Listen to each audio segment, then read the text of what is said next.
Эксклюзив в разговорах о гимнастике. Мам, меня заметили, меня забирают, я уезжаю. Говорю, чемодан готов, я поехала. Мама вот такими глазами смотрит, куда ты поехала? Ребенку 9 лет. Не знаю, может, красивая была. Понравилось. Ножки длинные, Что были понравилось? Ну худенькие. давай. Слезы. Нет, мама рядом и страх, что вдруг не получится. Здравствуйте, Дарья Трубникова. Нам надо поговорить. Что делать? Надо было жертвовать? Интересная история. Да. Там дальше еще интересней. Я очень благодарна ей. Ты сама знаешь это. Ах ты смелая девчонка. Как-то не бывает нестабильная. Не была стабильная. Да бывает стабильная. Да нет. Да-да. Да нет. Ты нестабильных не видела. Дорамы по классике нет.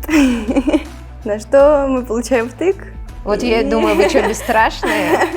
Мне сложно сказать, что все хорошо, потому что, нехорошо. Всем привет! Сегодня у нас в гостях Дарья Трубникова. Даша была первым героем выпусков разговоров гимнастики на карантине. Даш, привет! Привет.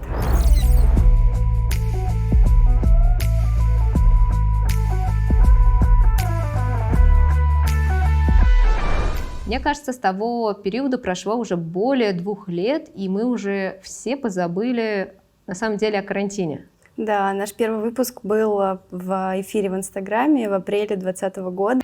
Мне кажется, мы как сестры в данном случае, прическе.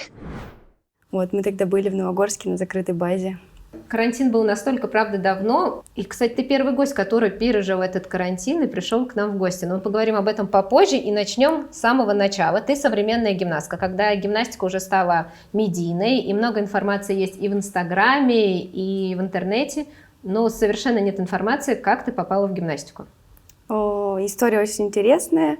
Я просто выходила из садика и увидела плакат о том, что идет набор групп на художественную гимнастику. Там на плакате были красивые гимнастки, картиночки. Я говорю, ой, мам, как красиво, я так же хочу. Мам так, да нет, можно попробовать, но нет. Вот. Ну и прошло время, мама созвонилась с тренером, и где-то 2 недели мы ждали, пока тренер вернется из отпуска. Вот, и прошли на просмотр, меня взяли, и вот как-то так началось все. Меня очень радует, когда реклама работает, потому что, мне кажется, это первый человек, который рассказал, что в современном мире работает реклама в гимнастике, значит, гимнастика и маркетинг вместе все-таки дружат. Мы об этом тоже поговорим попозже. Расскажи, в каком это городе было, потому что в интернете ты начинаешься, связана Дарья Тамбов. Да, я родилась в городе Тамбов и начала гимнастикой заниматься там в 6 лет. Дальше история связывает тебя с Обнинском. Да, в 9 лет меня заметили на соревнованиях на обществе профсоюза. Соревнования проходили в Москве. Вот, тренер из Обнинска Елена Викторовна Сапрыкина. И заметила меня там и поговорила с моим тренером и пригласила меня в Обнинск к себе в спортивный интернат. Насколько рядом? Мы с географией не сильно дружим, Тамбов и Обнинск. Если, честно, я не в километрах, насколько... не в километрах легче. На машине, если ехать, то это, в районе 5, по-моему, часов. Вот. Вы переехали с семьей? Нет. Елена Викторовна, меня заметила, я сразу перед ней начала крутить повороты, там все перед ее лицом делать, это все на соревнованиях. Вот. Нас было там 3 или 4 человека на соревнованиях, я сразу всем сказала, что все, я там буду во всей экипировке, я буду в сборной, у меня будут хорошие предметы, это же Обнинск. Вот, и все. Телефонов тогда не было, связи не было, мы в Москве, роуминг большой. Я приехала домой к маме, рассказала ей в 2 словах, что «Мам, меня заметили, меня забирают, я уезжаю». Говорю, чемодан готов, я поехала. Мама вот такими глазами смотрит, куда ты поехала, ребенку 9 лет. Вот, но возможности переехать не было, я в семье одна, и у меня только мама. Вот, и возможностей больших не было.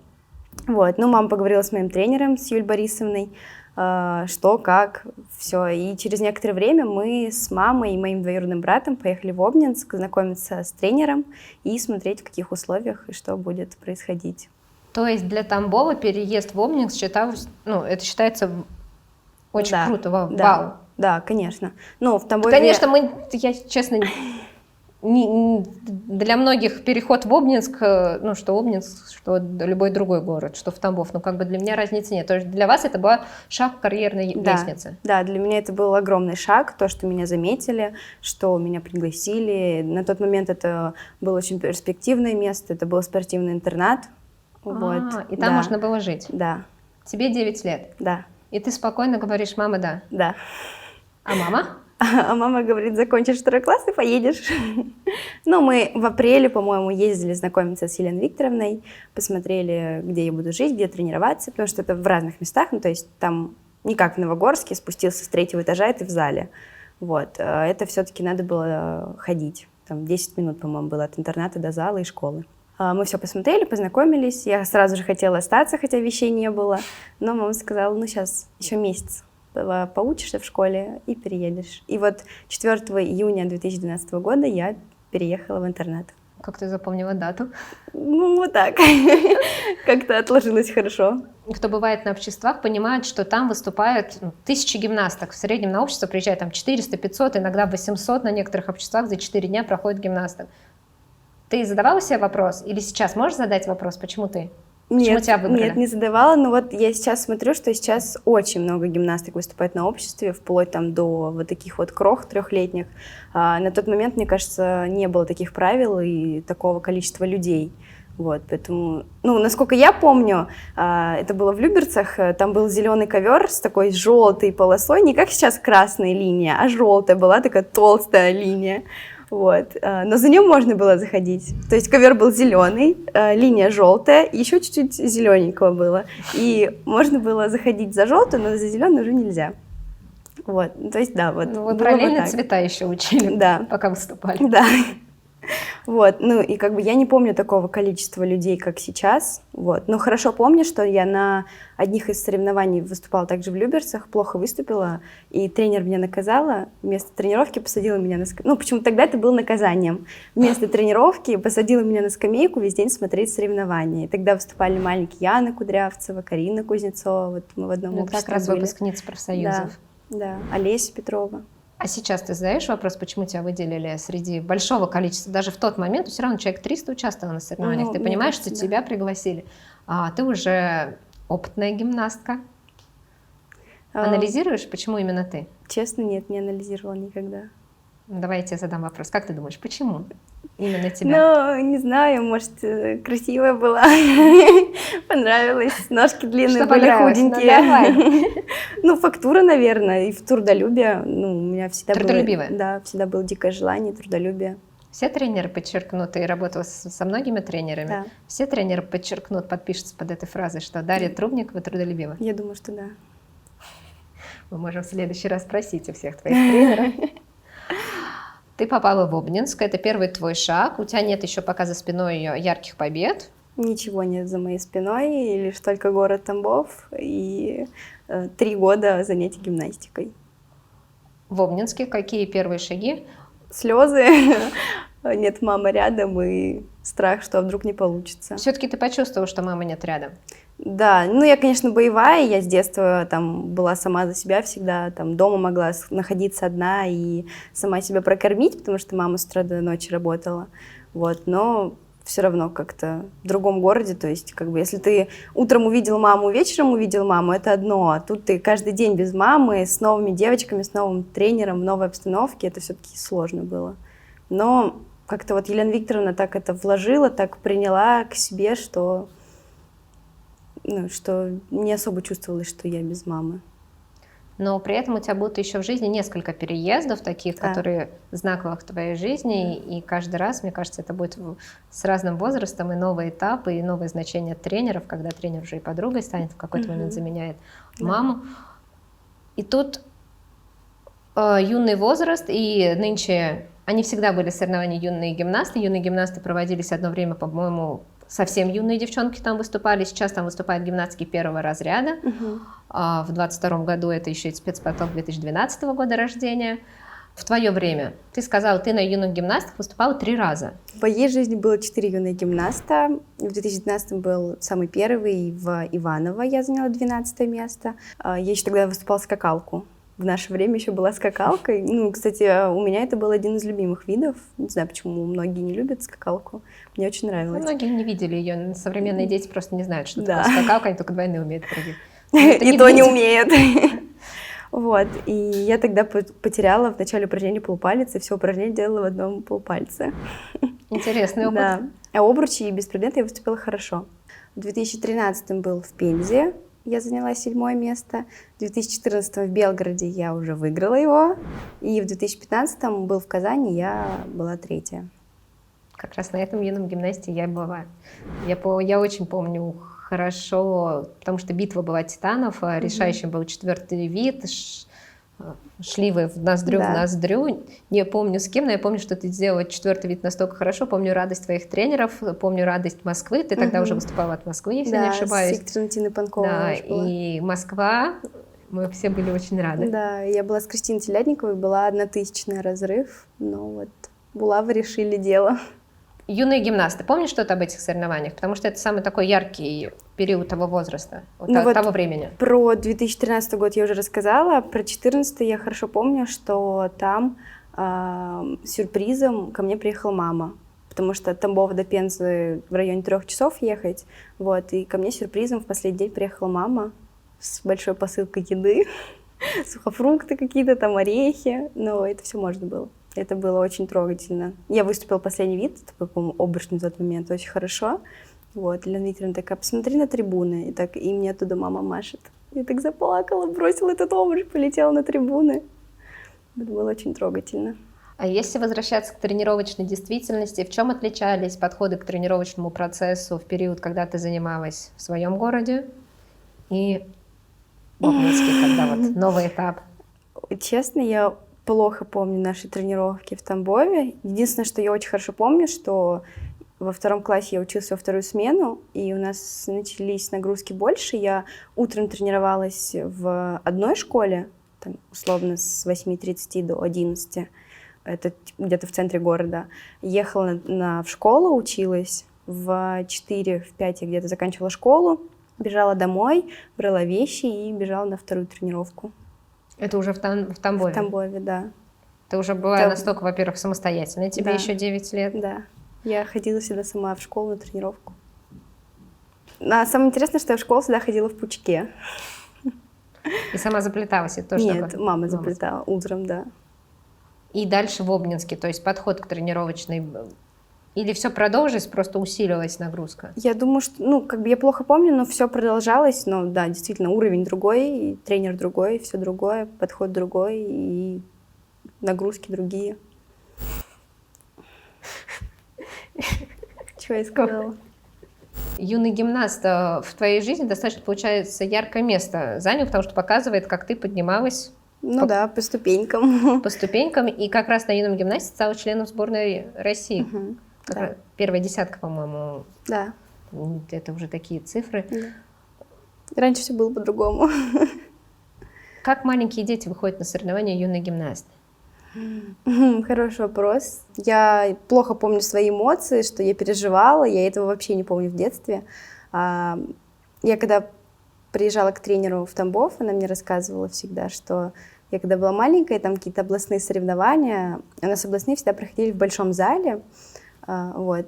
Этот зал вообще, то есть у нас 2 школы гимнастики в Тамбове, одна в Дюш, где я тренировалась, то есть занятия спортом при школе, вот, и они бесплатные.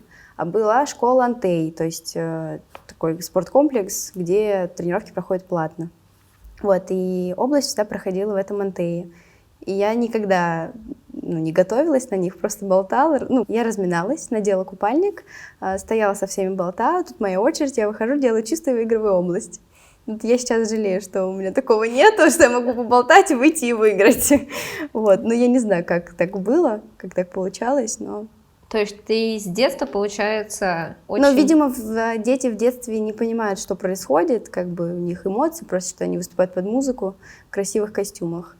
Вот. Сейчас все-таки ты думаешь, так, ага, тут надо сделать вот это, чтобы выиграть, тут надо сделать такой элемент. Юный гимнаст, мне кажется, уже все понимал. Юный гимнаст — это хоть и ребенок, но очень ответственная история. В 2012 году точно не понимала. В 2012, наверное, нет. В 2013, 2014, 2015 уже понимала, да. Мне кажется, такая королева юношеских игр, то есть Олимпийские игры, 4 юных гимнаста. Сколько 2 медали с юных гимнастов, но это... Конкуренция там не хуже, мне кажется, чем на Олимпийских играх была. Да. Особенно но вот сейчас тогда. Очень интересно смотреть на то, как вот в 2012 году я была где-то... Как Женя Канаева всегда рассказывала, что она Россию никогда не выиграла, была на 50-х местах. В итоге Женя Канаева у нас... Двукратная? Да, олимпийская чемпионка. Поучаствовать в юном гимнасте — это для многих прям потолок спортивной карьеры, а ты прогрессировала от юного гимнаста к юному гимнасту и улучшала свои результаты. И как раз в этот период у тебя происходит смена тренера. Да. Расскажи, как это произошло и переезд, новый переезд. Не первый, но не менее важный. Ну, после юного гимнаста в 2014 году в Белгороде там уже была Екатерина Панкова, и она параллельно с моим тренером, с Леной Викторовной Сапрыкиной, уже и Сазоновой, выводили меня на юный гимнаст. Вот. И уже после юного гимнаста мы стали ездить, я и Аня Илюхина, стали ездить на тренировки в Крылья Совета в Москву по 2 раза в неделю. И вот так как-то потихоньку мы ездили и в какой-то момент переехали. Что значит переезд? Мама переехала в Москву с тобой? Нет, мама не переезжала со мной в Москву. Ну, мы ездили по 2 раза в неделю, получается, на тренировки. На каких-то из тренировок... Стой. 2 раза в неделю на тренировки из Обнинска? Да. Как далеко, насколько далеко это по времени? Или это рядом? 2 часа. 2 часа. 2,5, Но да. 2,5 часа, 2 раза в неделю. Как сейчас по пробкам в Москве? Кому-то до дома добраться. Не, ну туда 2,5 часа, обратно 2,5 часа, 2 раза в неделю. Для вас это было нормой? Ну, да. Шансом, возможностью? Да. Было сложно, конечно, что ранний подъем, непривычно. Ну, как бы надо тренироваться еще больше, еще лучше. А что делать? Надо было жертвовать. И это все было на базе Крыльев Советов, школы нашей любимой. И в какой-то момент ты переходишь туда. Сколько тебе лет? Ну, получается, в 2015-м... Сколько мне лет было? 12. 12? Ты же 2003-го, нет? Да. Сколько мне лет было? 12? Ну, если посчитать, то 12. Чисто судейское. Так. Получается, в 2015 году мы с Еленой Викторовной еще поехали на ЦФО в Белгород. Я выступила там очень хорошо. Я попала первый раз там в финал многоборья во все 4 вида. Вот. Выступала там 4 вида. Это вот было первое соревнование у меня, где я все 4 вида сделала безупречно. Заняла 1 место. И после этих соревнований я как раз отбралась на первенство России. Вот. И я уже переехала в Крылья Советов тренироваться вот с Екатериной Панковой и готовиться к дальнейшим результатам. Мне было 12 лет. Где ты жила?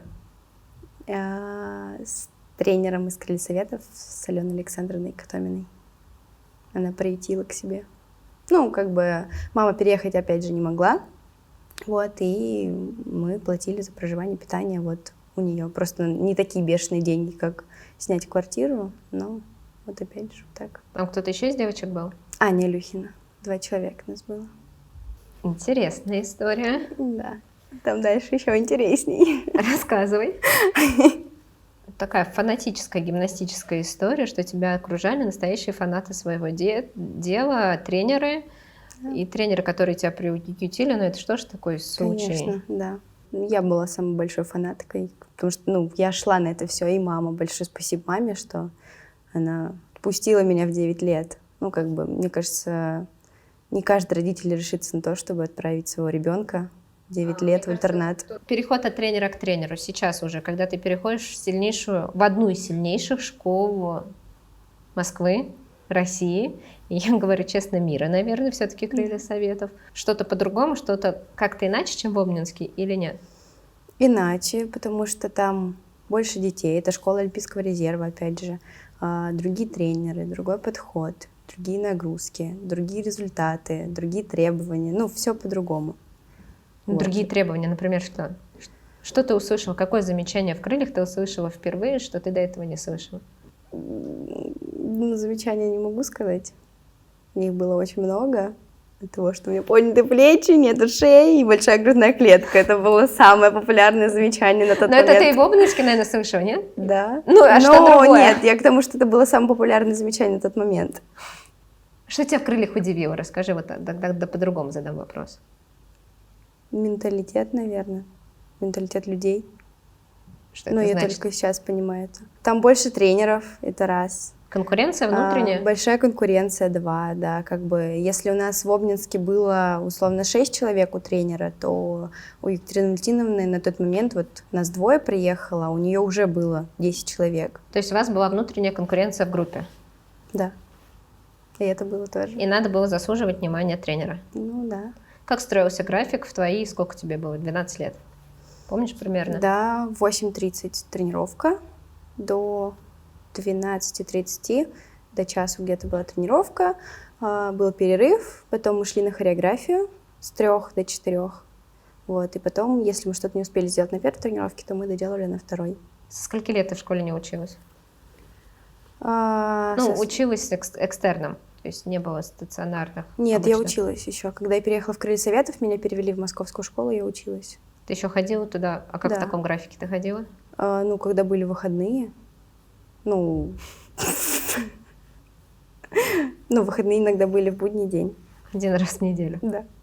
А в Ну, Обнинске когда ты училась соревнования, постоянно? когда, да.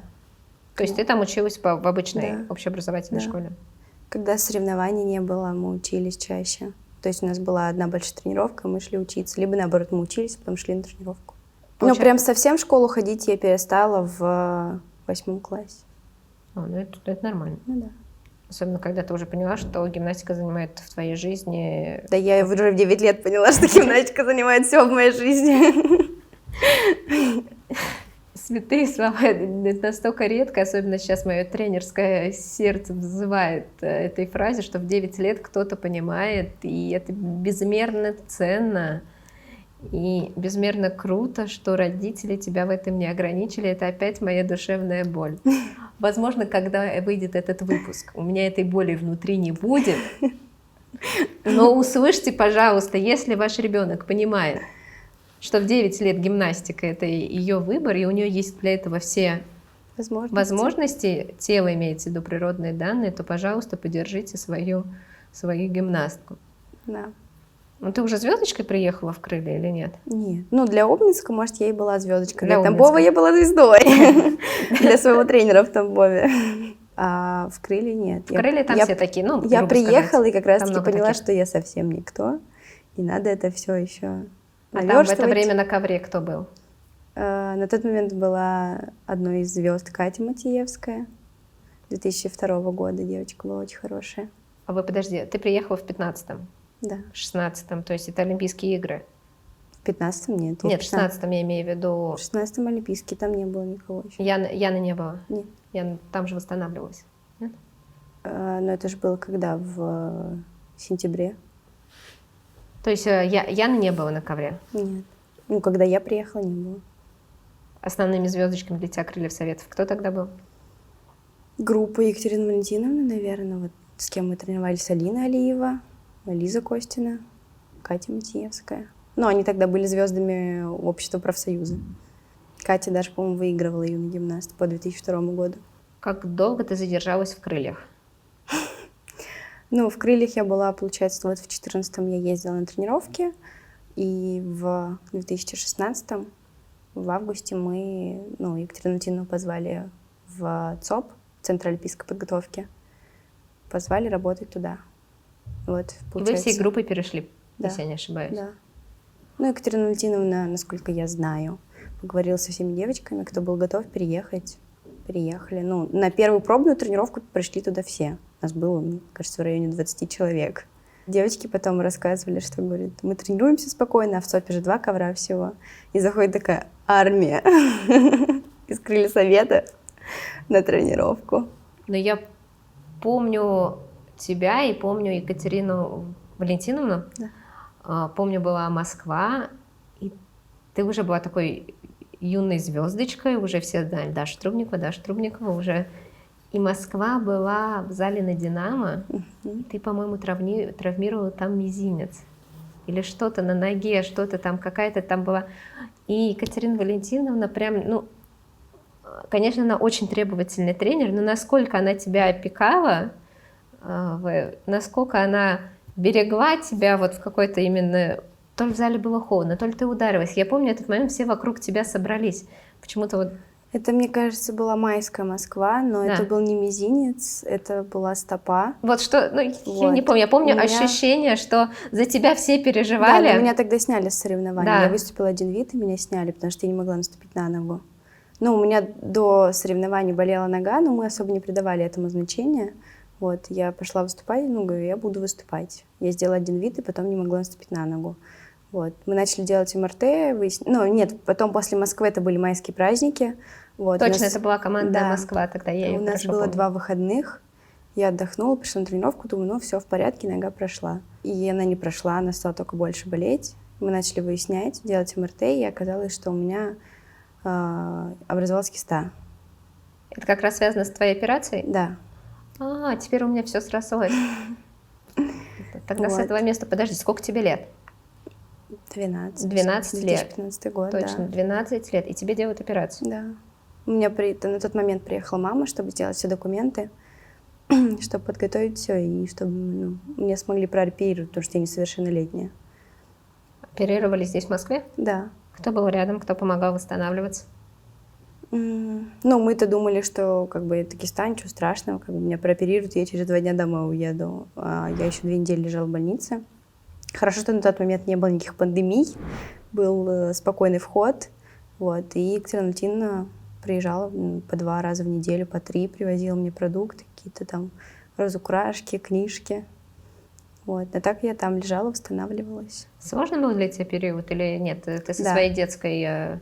Сложный. Потому что на тот момент я помню, что многие были переломаны и в кроссовках тренировались. Это, как бы, мягко говоря, популярный как будто был такой период. Да, как бы звучит не очень, но... Ну, это правда, все это тогда, даже да. не период, это возраст, когда очень часто девчонки здесь для тренеров очень внимательно, переходная история, и многие в кроссовках Да. восстанавливаются. Вот.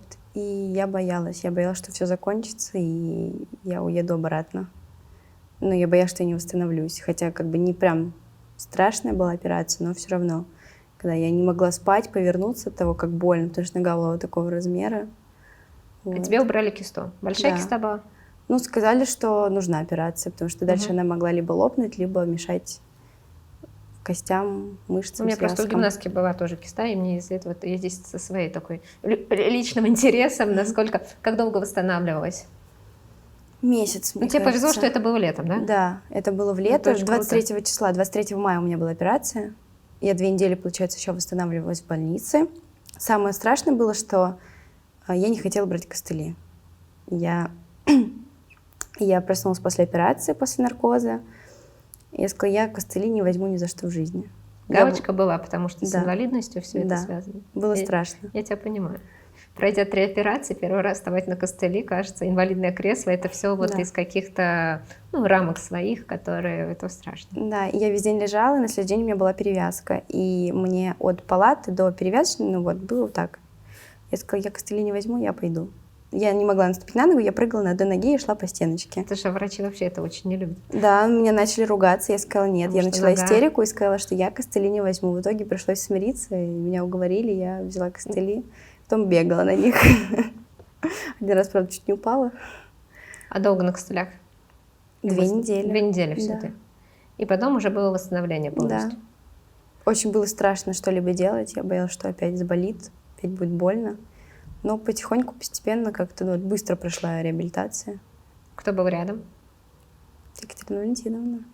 Как бы в момент того, когда я восстановилась в больнице, была она рядом. Вот. Не боялась, что она от тебя откажется?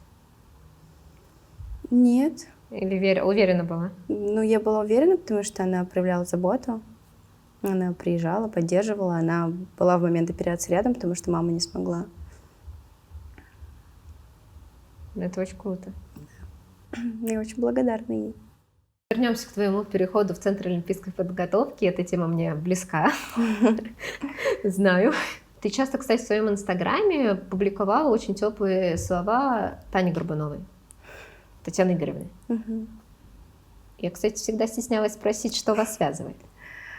В 2016 году, когда мы пришли в ЦОП, ничего не завязывала. Только то, что она директор, а мы просто пришли тренироваться. Пришли в эту школу тренироваться. Было очень сложно в ЦОПе тренироваться, потому что, опять же, новый коллектив. Почему? Все новые. Потому что... Там еще больше конкуренции? Да, потому что Центр олимпийской подготовки, это уже перед Новогорском. Ты сама знаешь это. Вот. А в 2017 было очень много переломных моментов. Самый популярный вопрос у всех, а было ли желание закончить гимнастику? Да, желание было. И пару раз за 2017 год я заканчивала гимнастику. Почему у тебя было желание закончить? Ну вот, было сложно как-то. У меня нет такого вопроса. Ну-ка расскажи, почему тебя такое спрашивают? Где ты уже рассказывал, что ты хотела закончить с гимнастикой? Я До нигде не нас. рассказываю, просто в Инстаграме всегда задают, либо в каких-то интервью А корреспонденты. почему именно в этом году? Или тебя просто Нет, спрашивают? просто Как часто ты спрашивают. хотела закончить с гимнастикой? Ну, не как часто, а просто как бы вот было ли в раннем возрасте хотела закончить гимнастику?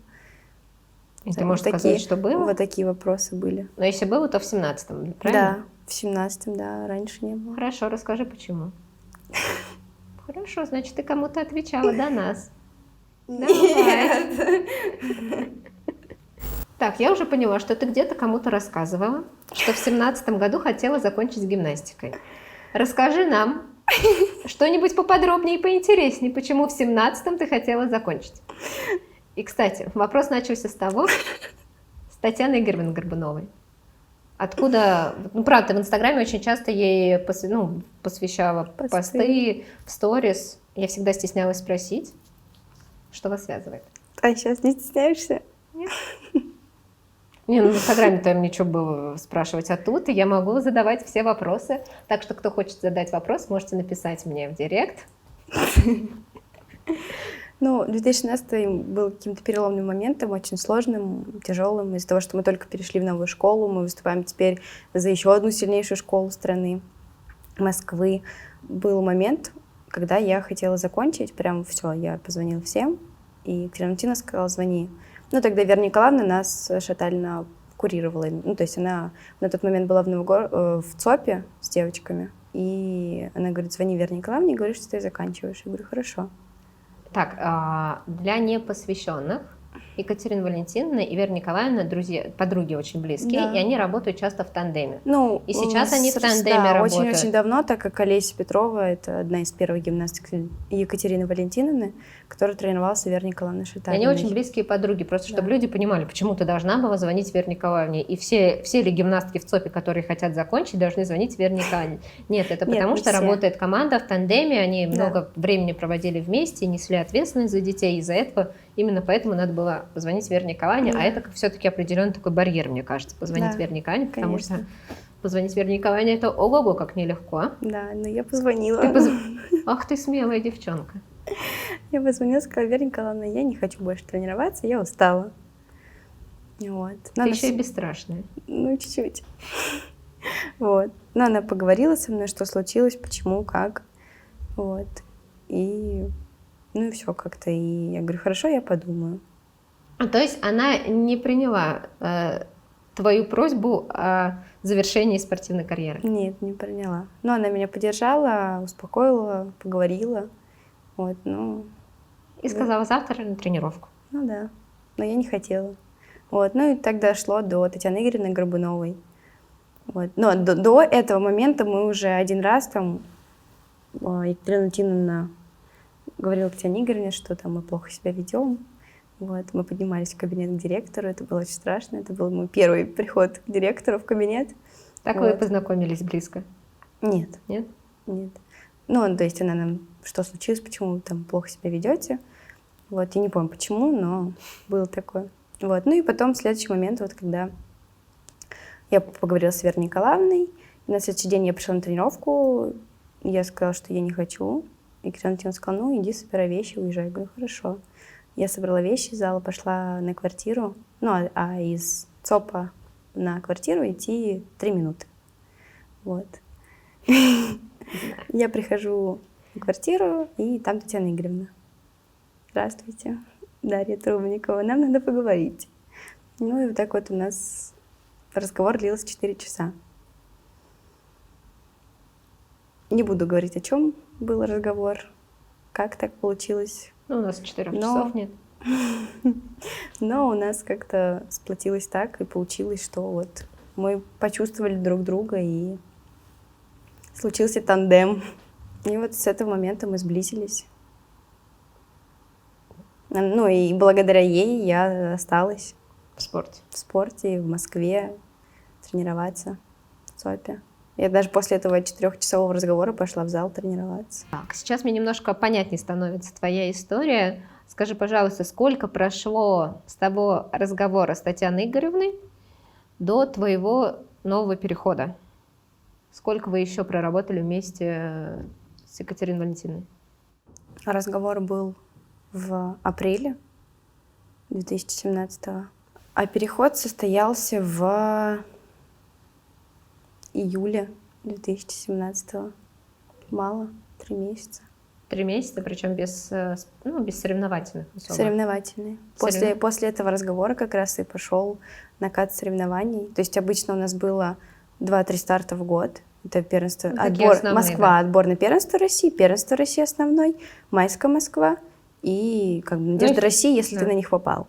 Все, то есть у нас очень мало стартов было, мы никуда не ездили. А на тот момент нас стали накатывать, и как раз я попала на спартакиаду. Июньская. Да. Вот. И тогда был первый мой международный старт, это Ярославская весна. Майская. Да. Я вот выступила на Москве, на Ярославской весне. Потом мы еще сразу куда-то в Нижний Новгород на Изумруд Кап, или как-то вот были соревнования. Да, есть такой турнир тоже большой. Вот. И как раз спартакиада. Тебя гнали к спартакиаде, выводили нагонять, к форме. Да. Вот. И как-то так было очень много соревнований, что непривычно.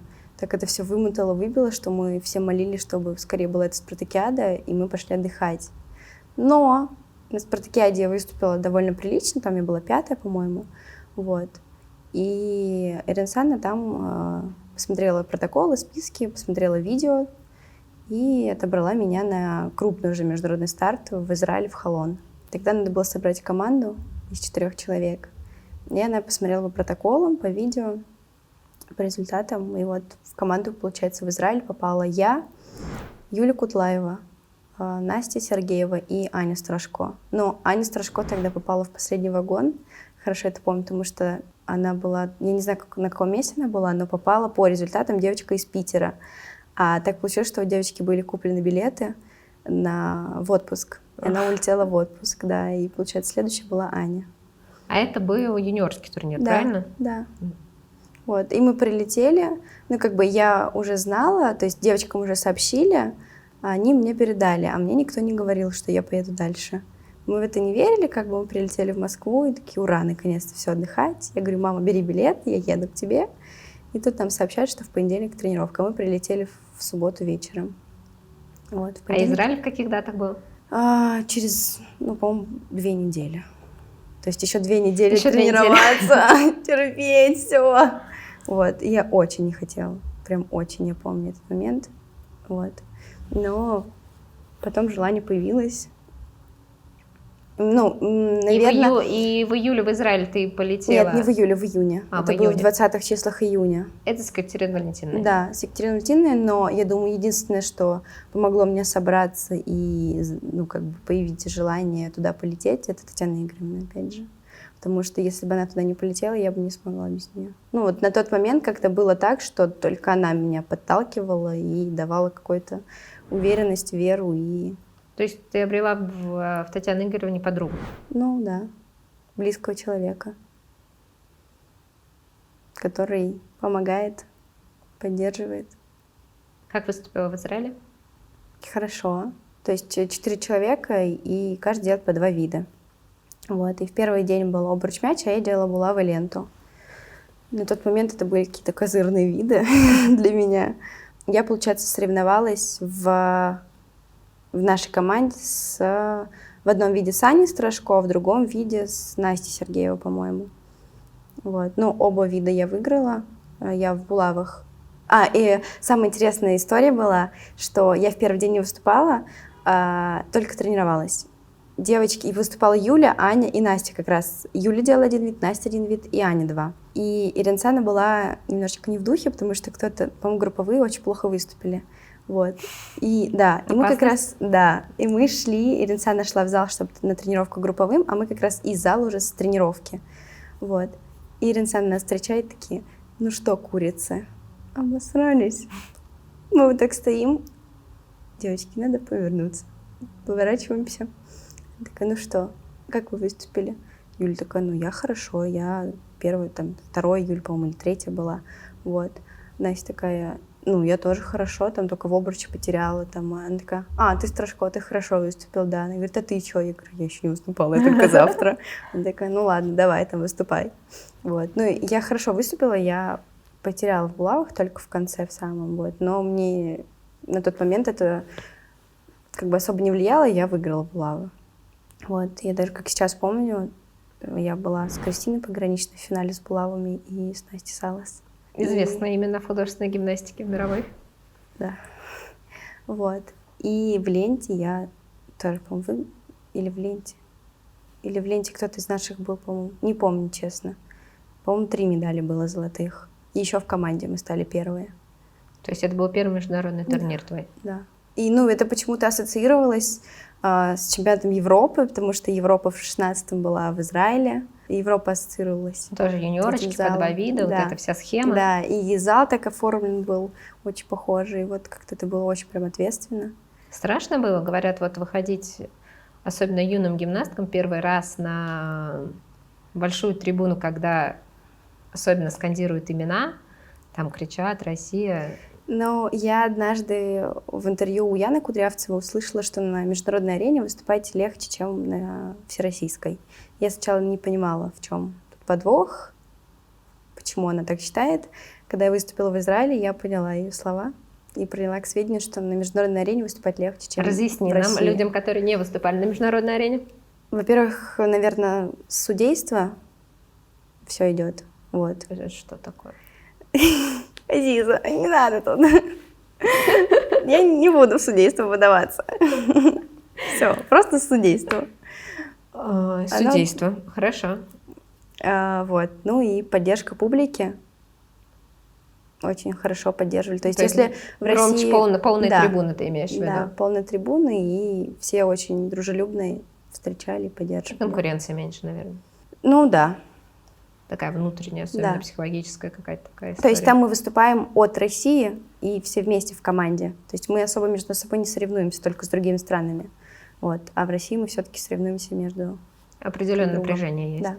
Мы сейчас с тобой находимся в период 2017 года, и в 2018 ты станешь чемпионкой юношеских Олимпийских игр. То есть это такое прям звание. Угу. Юный гимнаст не... Проще, мне кажется, выиграть иногда бывает, но при этом это не звание. Тут все-таки звание олимпийская чемпионка. В юношеских, но олимпийская чемпионка.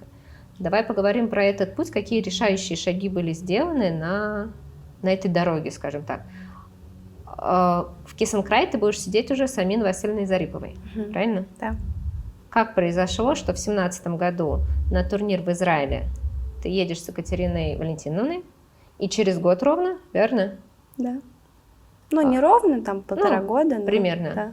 У тебя в Кисенкрае ты сидишь уже с другим тренером. Как произошло это? Почему это произошло? Что поспособствовало?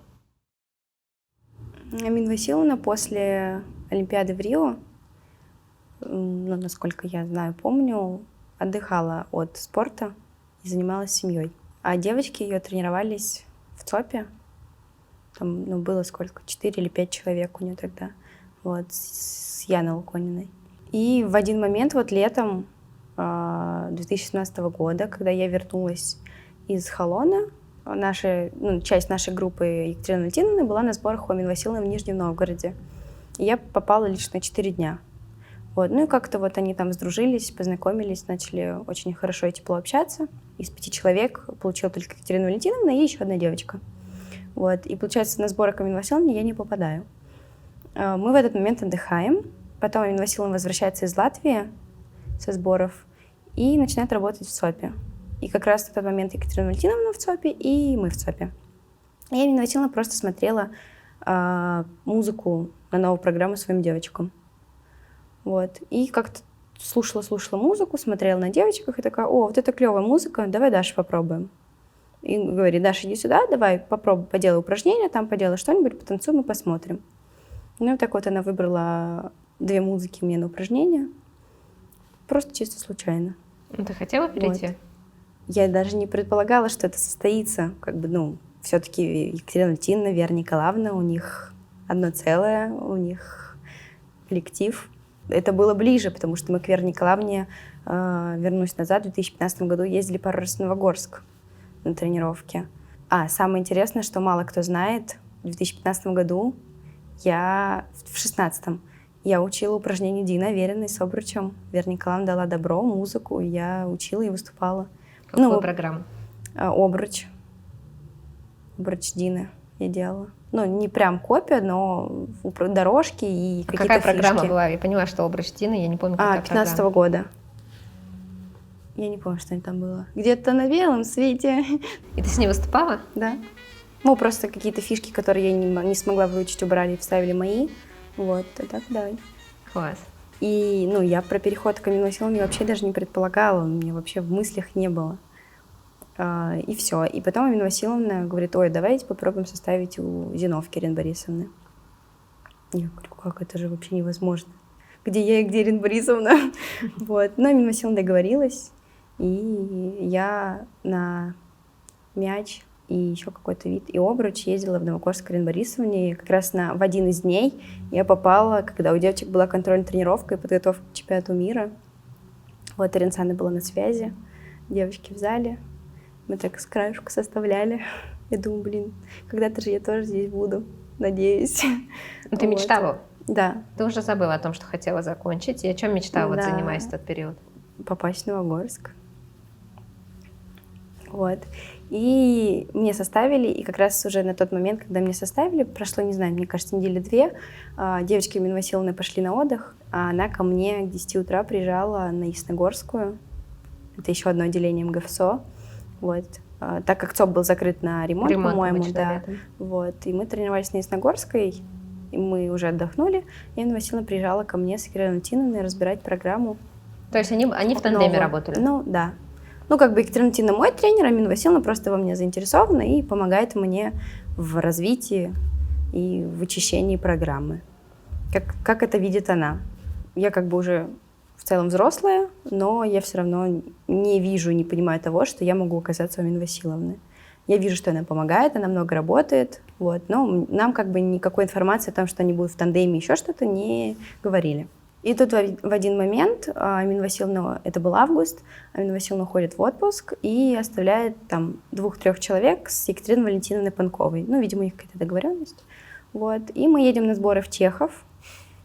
Да, никуда там, как все ездят, там Болгария, Анапа, мы в Чехов. Чехов это... На самом деле было очень клево там.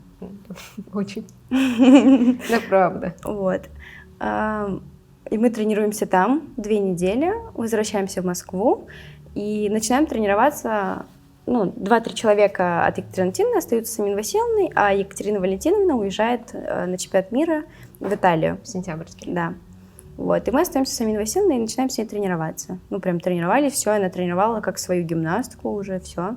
Было очень страшно, потому что, это такой, уже все, великий тренер, тренер олимпийской чемпионки.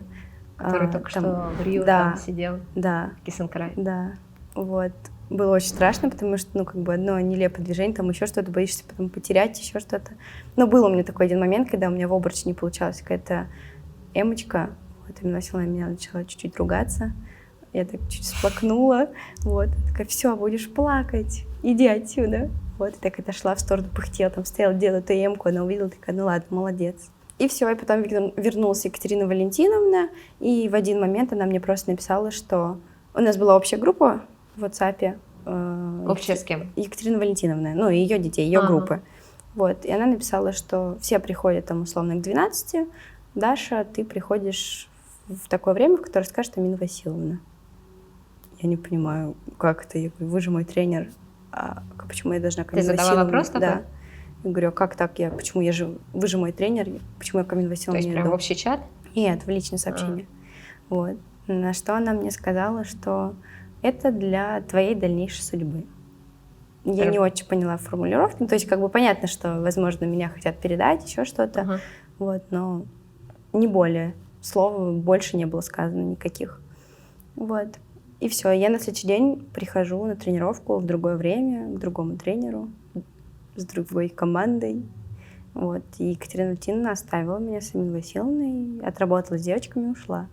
Я была с Аминой Васильевной. Я ничего не понимала, что происходит. ну, почему мой тренер ушел, а я тренируюсь с Аминой Васильевной. Вы потом проговаривали когда-то эту ситуацию? Нет, не было возможности, потому что через 3 дня мы уезжали на соревнования в Иваново, и Екатерина Валентиновна не поехала со мной. Я поехала с Аминой Васильевной. Ты была рада этой истории, что так произошло? Да. Вот. Ну, и я так поняла, что, ну, как бы Амина Васильевна мне тоже ничего не говорила, и она мне сказала, что она будет разговаривать с Ариной Санной о том, что... Ну, я тогда уже не была в сборной, то есть я, получается, в 16 году была в сборной, с 15 на 16, а из-за того, что в 16 я не дала результат, я в 17 вылетела из сборной. Вот. И тебя нельзя было в Новогорск заселить? Нельзя, да. Вот. И Амина Васильевна сказала, что я после этих соревнований увижусь с Ариной Санной, я поговорю о том, чтобы тебя заселить в Новогорск. Как бы, если она даст добро, то ты с Машей Сергеевой уезжайте в Новогорск. Я все прям, глаза горят. Я кроме Новогорска больше ничего не вижу, не слышу. Я приехала из Иваново, я молилась каждый день, правда, молилась, чтобы меня взяли. Но я смотрю день, 2, 3, Амина Васильевна ничего не отвечает, а я уже тренируюсь с Екатериной Валентиновной. Вот. Ну, Нет, в ЦОПе. В ЦОПе. Вот. Ну, Амина Васильевна каких-то личные причины были. Вот, ее не было. Я смотрю, день, 2, 3, Амина Васильевна ничего не отвечает. Я думаю, ну, видимо, не разрешили. Видимо, буду тренироваться здесь. Она переехала в Новогорск уже работать сама? Да, с Машей. Вот. И тут я после тренировки иду, прихожу домой, и Амина Васильевна звонит и говорит: собираешь вещи, завтра у тебя утром диспансеризация, ты ее проходишь и сразу едешь в Новогорск. Я просто сразу все вещи, оп, я говорю, я уже готова. Она такая, ну, у тебя диспансеризация-то завтра. Вот. И все, я прошла диспансеризацию и поехала в Новогорск на тренировки. Вот, заселилась. Как раз это было, ну, за месяц, мне кажется, до «Надежды России». И обычно в ноябре, да, как раз. Да. А у нас они, наоборот, были раньше. В 17 году сначала был «Надежда России» были, а в ноябре был «Юный гимнаст». Как раз на этом юном гимнасте Диана Симошина выстрелила и тоже там выиграла их. Вот. Ну и вот я тренировалась в Новогорске, там еще сложнее, потому что уже рядом звезды, там Саша Солдатова, Юля Бравикова, все такие звезды. Вот, Аверина. С кем первым поделилась этой новостью, что ты теперь будешь тренироваться в Новогорске? С мамой. С мамой и с Еленой Викторовной из Обнинска, с тренером. Также опять, мам, я готова в Новогорск, все, я там.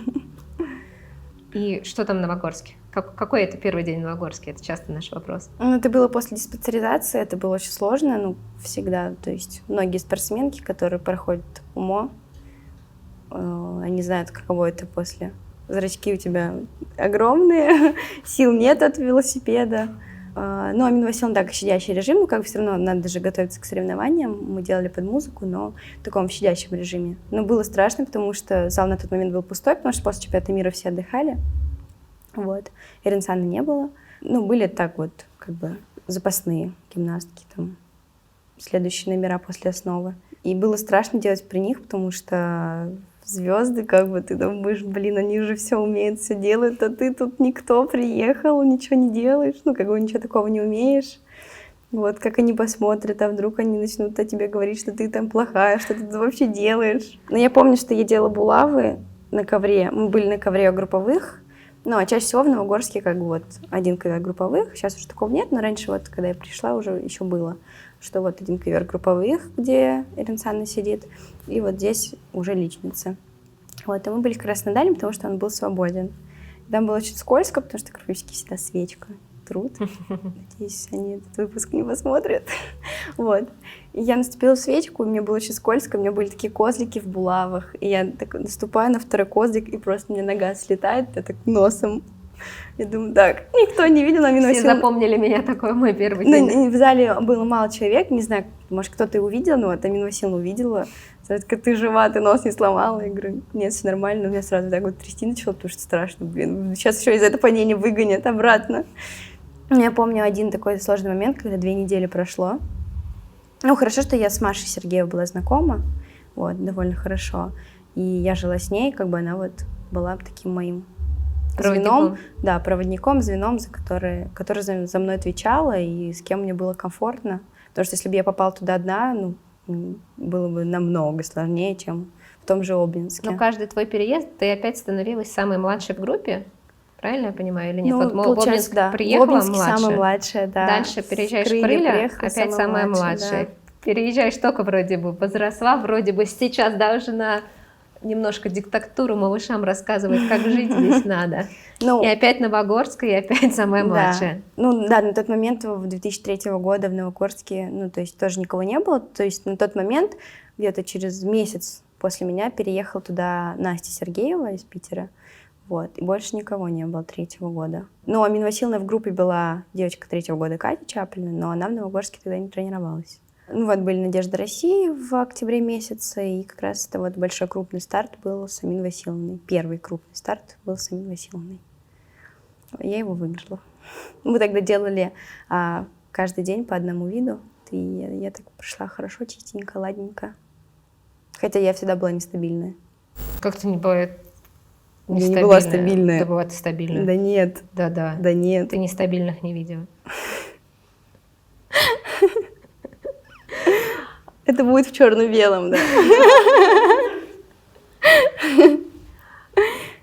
Я знаю, опять же, из опыта, опять же, из рассказов, как Амина Васильевна выводит перед ковром, что там бывают различные. Нет таких классических стандартов. Что ты можешь из этого момента, это очень же важный момент между гимнасткой и тренером перед выходом на ковер. Не обязательно про Надежду, то, что ты можешь рассказать. Не всегда что-то можно оттуда рассказать. Иногда это бывает очень смешные темы, потому что все думают, что там тренер и гимнастка стоят и про вселенную думают, что-то такое. На самом деле же там бывают очень живые и честные разговоры, которые просто бывают, чтобы отвлечься. Ну, заглянуть чуть-чуть вперед, вот самый запоминающийся момент это был с Олимпийских игр, когда Амина Васильевна очень переживала. Все очень вокруг переживали. Там еще была молоденькая тренер из Нижнего Новгорода, она выводила Юлию Водопьянову, вот, но она выступала за Армению. Вот, они все очень переживали, у них на лице просто камень, видно, что они сейчас сами готовы пойти выступить, им это будет проще. А Амина Васильевна сидит у меня спокойно, играет в шарики на телефоне. И я очень хорошо запомнила этот момент, потому что все потом подошли и сказали: блин, может нам тоже сидеть в шарики играть, тогда мы олимпийских чемпионов вырастем. И после этого момента все стали так говорить. Ну, это вот самый такой запоминающийся момент был. Ну, а так, просто, видимо, произошел какой-то, опять же, тандем тренера гимнастики. Вот, Амина Васильевна так подбирает очень правильно и слова, и вбивает их в тебя. Ну, скажи... Ну, с ней было очень спокойно выходить, выступать. Что поделись с зрителями, что там часто драмы нет, потому, ну, вот какой-то такой прям... Драмы по классике нет. Нет, ну, как бы вот Амина Васильевна просто, видимо, по натуре такой человек, что она может подобрать слова как-то и либо просто скажет: ну, слушай, ты столько тренировалась, иди уже сделай красиво, что мы составили, и все. Это у меня так было на Европе. Даша, что ты переживаешь? Иди покажи программу, которую Ирина Борисовна составила, и все. Я про это. Все, то есть там такого, что так, все, давай, там вот это вот супер накала не было. Порви всех. Да, нет, такого Амина Васильевна никогда не говорила. Просто многие же это представляют, особенно родительское, вот это точно. На самом деле здесь всегда очень лично, очень точно, даже на уровне, например, юных гимнасток, как себя как тренер, то есть каждой девочке ты, во-первых, говоришь разное, смотришь по-разному. А Амина Васильевна, опять же, из опыта, как меня гимнастки, и общих рассказов, что она всегда это очень точно умеет делать и очень тепло. Ну вот я знаю, на последних как бы стартах вот такое было, что когда Амина Васильевна, наоборот, супер настраивала, там говорила, там все там четко, там только ты предмет, то наоборот не получалось. Ну вот что-то, я не знаю, я как бы не сбагривала это, не складывала на эти слова, но почему-то вот так складывалось. А когда Амина Васильевна так вообще абсолютно спокойно, такая: ну, мы же красивую программу составили, красивую, вот иди покажи ее. Тогда все получалось, и вообще была изюминка. Переходим к яркому, значимому году, 2018. Самый сложный старт психологический, самые яркие воспоминания перед выходом, все было в 18-м. Да. Начнем со сложного старта? Да, гран-при, отбор на Олимпийские игры. Я за неделю до соревнований я заболеваю, 3 дня лежу с температурой, на 4-й день температура падает, но я вся вялая, как помидор, но мне надо выходить, потому что это отбор, иначе я никак не попаду. Хотя у нас так на отборе выступало всего 2 человека из 3. Полина Шматко снялась, потому что на тот момент у нее была травма. Вот, выступала только я и Настя Сергеева. Я только за 1 день, по-моему, до пробования собрала первый прогон. С одним видом, по-моему, это был мяч. Все остальное я не могла собрать. Мне было очень тяжело. И уже на пробовании еле-еле я собрала прогоны. Там это без элементов каких-то. Вот, вышла выступать и заняла 6-е место. Когда все очень расстроились. С Аминой Васильевной тоже там она чуть ли не обиделась на меня. Ну, потому что тогда Настя Сергеева... Хорошо, что путевка была не именная. Ну, не то, что хорошо. То есть путевка была для страны. То есть это был необычный гран-при, это было гран-при, на котором разыгрывались путевки на юношеские Олимпийские игры от нашего континента. Да. То есть одна заявка от страны. Нет, выступала по 2-3 гимнастки По от 2-3 страны. гимнастки, но путевка путевка одна. была, да, одна. И путевка не именная. Не именная, только на страну. Самое главное, Россия завоевала эту путевку. Да. И уже хорошо было. Мы очень расстроились, но как бы мы так... Видимо, нам не судьба. И как бы все. Так, мы закрыли книжку и отложили ее. То есть как бы этот этап пройден, мы идем дальше, потому что впереди большой сезон. Я, можно сказать, залетела в последний вагон. Вот, то есть как бы все уже выступали с 2016-2015 года на международных стартах, а я вот только в 2017 первый раз вышла на 2 старта. И тут как раз в 2018 год начинаются разъезды почти каждую неделю. Вот, после Гран-при мы поехали в Киев на Кубок Дерюгиной. Там я тоже очень хорошо выступила. И там, получается, я была одной из самых старших в команде. Тогда в команде была еще Лала Крамаренко и Диана Симошина. 4-й, 5-й год. Да. Вот. Диана совсем еще тогда малышка была. Ну, первый год с первого разряда перешедшая. Да. И мы в команде, ну, заняли 2-е место. Нам подарили таких огромных медведей. Мы их еле довезли. А в финалах отдельных видах я взяла 3 золота. Вот, и только в обруче я была там 3-я, по-моему, или 2-я. Вот, то есть, ну, довольно успешно прошел этот старт. То есть начинала набирать оборот. Да. Дальше мы поехали, ну, такой не особо крупный старт, но тоже международный, он был в Польше. Амину Васильевну туда пригласили, и она взяла всю свою команду, и мы поехали туда. Ну, то есть от России там как бы звезд больше не было. Там я тоже довольно хорошо выступила. И у тебя была серия стартов. Был ли у вас разговор с Аминой Васильевной, что вы готовитесь на юношеские Олимпийские игры? Нет, все, мы на Гран-при, как бы, опять же говорю, закрыли книжку и отложили ее, что... Про Олимпиаду мы забыли, потому что Олимпиада сейчас не самое важное. А что было самое важное? Европа. Европа. Да, по датам сориентируй нас, когда шла Европа и когда Олимпийские игры детские. Европа была летом, 1 июня 1 июня, в конце мая обычно, да, вот юношеские Олимпийские игры были в октябре. То есть, ну, в один год все это было? Да, с 1 по 20. Я секундочку, на Европу тогда отбирались, как выступали, по одному виду или по 2 уже? Можно было по одному, ну, команда была. Команда 4 человека. 4 человека. 4 выхода или 8? 8. 8. Вот, все делали по 2 вида. Вот, ну и от старта к старту мы шли, и никто не знал, кто поедет на Европу, потому что на дворе март месяц, Полина Шматко травмирована, выступать на Европе некому. Лала Крамаренко на тот момент еще ну, не была особо стабильной. Вот, то есть, и да, на нее как бы больших ставок не делали. То есть основой была я, Настя Сергеева и Полина Шматко. Вот. 2003 год. Все 3-й. И Лала 2004. И Лала 4-ка, и Симошина 5-я. Ну, да. вот Ну, Диану тогда не рассматривали, потому что она совсем малышка. Да. И так от старта к старту мы шли, и как раз пришел июнь, и там уже как-то, ну, а мы везде вместе нигде не ездили на старты. То есть где-то могла я и Лала быть в команде, с Настей мы нигде не были. Ну вот был единственный старт в Баку, где мы втроем были в команде, мы с Настей делали по 3 вида, Лала делала 2 вида. И там как раз была прям борьба у нас между Настей, потому что надо было выбирать, кто какие виды будет выступать на Европе, потому что это был уже апрель. А вот сейчас еще самая интересная будет история, это тоже никто не знает. Вот. Эксклюзив в разговорах о гимнастике.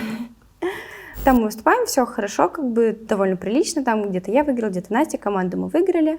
И тут вот уже складывается 3, которая готовится к Европе. И тут уже начинает Полина восстанавливаться и выступать в Москве на соревнованиях на командной Москве, майской. Ну, тогда это была в апреле Москва. Ну, он в конце апреля всегда. Да. И все. И как-то вот мы собираемся, и я возвращаюсь с соревнований в Баку, и у меня приходит ужасный анализ крови. У меня недопуск к тренировкам, до Европы остается месяц, у меня недопуск к тренировкам. Мы начали бегать по врачам, и мне поставили диагноз анорексия. Хотя мне до анорексии было далеко. Да. И аминосила начала меня лечить, забрала к себе домой. У меня тогда был недельный отдых.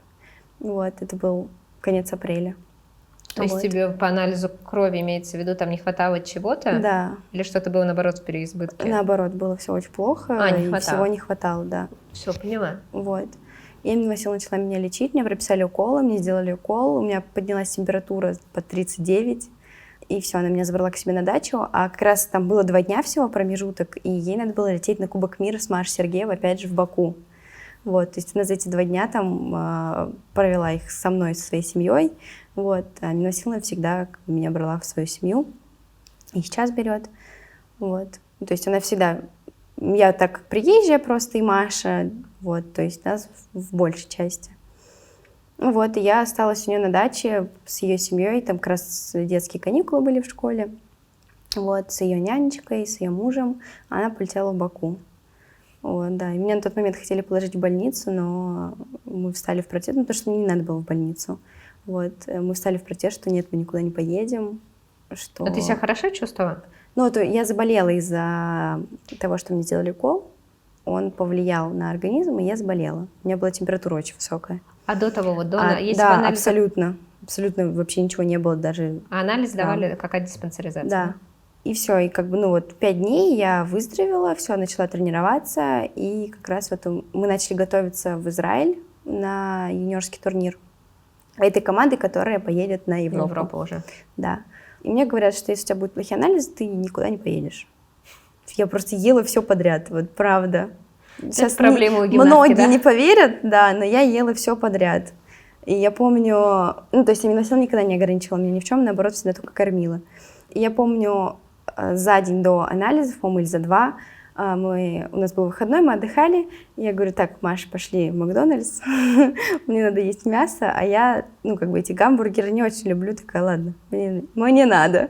Через силу съела этот гамбургер, именно не с курицей, а с мясом, с говядиной, там, с чем. Вот. Нашла ты хорошее мясо в Москве. Ну, не стейк же идти есть. Вот. И все. И у меня хорошо пришли хорошие анализы. Мы уже все полноценно начали готовиться в Израиль. И все. И мы поехали в Израиль, выступали там. И там также было... Я, получается, была уже с определенными видами мяч и булавы. У Полины Шматко был обруч и булавы. У Лалы был мяч и лента, а у Насти был обруч и лента. То есть мы опять между собой соревнуемся, то есть все как и в 2016 году. Такая же команда, все. И получается так, что Настя у нас выступает очень плохо. У нее тогда, по-моему, с пальцем что-то было. Она условно в лангетке выступала и много не могла делать. И Иринсана задумывается о том, чтобы убрать Настю и на Европу ставить 3 человека. Собирается. А это значит, что надо будет готовить кому-то 4 вида. 4 вида, а кому-то 3. Да. 3, 3, 4. 6, да, 10. Да. Подожди. Нет, всего 8 должно быть выходов. Правильно? Всего 8 там получалось...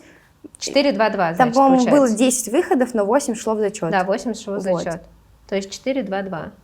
Ну, имеется в виду Да. в зачеты, Да. например. Иринсана собирает собрание между мной, Полиной и Лалой. И предлагает такое счастье, да? Да. И говорит, кто будет делать 4 вида. Мы с Полиной Шматковой так переглядываемся. Говорим, Иринсана, простите, но мы сделать 4 вида не сможем. На что мы получаем втык. Вот я и думаю, вы что, бесстрашные? И... Ладно, Полина, хотя после травмы у нее хоть какой-то был этот... Она уже в хорошей форме была. Не, ну хоть что-то там. Ну вот. Но ты бесстрашная. Но нам надо было человека в команду, мы боролись за Настю. И она говорит, вы что, совсем с ума сошли? На Олимпиаде 4 вида делать в один день. И маленькая Лала Кармаленко стоит и говорит, Иринсана, я сделаю. вот. Вот где Вава показала свой характер. И все, и Так Ренцана кто делал? говорит, Я честно не помню, кто делал на этой Европе что. и Ренцана говорит, что хорошо, я посмотрю еще на Настю и приму решение. Вот. И все. И мы приехали в Москву, у нас были контрольные тренировки. У нас как раз... Мы прилетели из Израиля, через 2 дня у нас было шоу Алин Кабаева фестиваль, на котором мы выступали, к которому мы все готовились. И все. И там после фестиваля остается ровно неделя до чемпионата Европы. Мы приходим с выходного, и у нас начинаются контрольные тренировки. Утром тренировка или вечером контрольная? Утром контрольная, вечером контрольная. Ну, Утром контрольная, вечером контрольная. Но просто хорошо было, что мы делали не 4 вида, а 2. Угу. Вот. То есть утром один вид, вечером один вид. Мы готовились так, как мы выступаем. У нас было предварительное расписание, кто во сколько выступает. На таких крупных стартах всегда это все заранее известно. Вот. И мы так начинали. Там, в 10:30 выход, там, в 10:45, в 10:50. Вот. Да, потом к этим контрольным, мне кажется, на второй день после первой уже подключился Ренцана, стал приходить на каждую контрольную, нас стали судить. Все очень было сложно. Вот, потому что там, так, здесь ты не докрутила, еще один прогон. Здесь ты не достояла, еще один прогон. Но вам было проще, что не было очень много запасных, потому что всегда до последнего никто не знает, кто поедет. Да. А у вас наоборот. Уже у нас, был такой состав, все 4 человека. Как прошла Европа? Европа прошла успешно, хорошо. По эмоциональному, не по медальному зачету, а нет, тоже очень забавно, интересно. Много фрагментов все видели в фильме про Ирину Александровну. Вот. Было страшно, когда мы туда приехали. У нас, получается, мы когда прилетели, у нас был выходной, на следующий день у нас была просто тренировка, а потом уже было опробование. И получилось так, что мы попали в первую жеребьевку, и первая жеребьевка — это в 8 утра. Нам в 6 утра надо было быть в зале. Во сколько встать, во сколько накраситься? Да, потому что это опробование, все официально. Конечно. А еще опробование было 2. Это еще страшнее. То есть обычно 1 тренировка, и все, и ты идешь выступать. А тут 2 опробования. Опробование на таких стартах — это когда судьи уже присуживаются, уже присматриваются? В 8 утра, конечно, нет. Особые фанаты, наверное, тоже были. Да. Вот, и, получилось так, что на первое опробование Ренцана не успела, то есть она не смогла приехать так рано.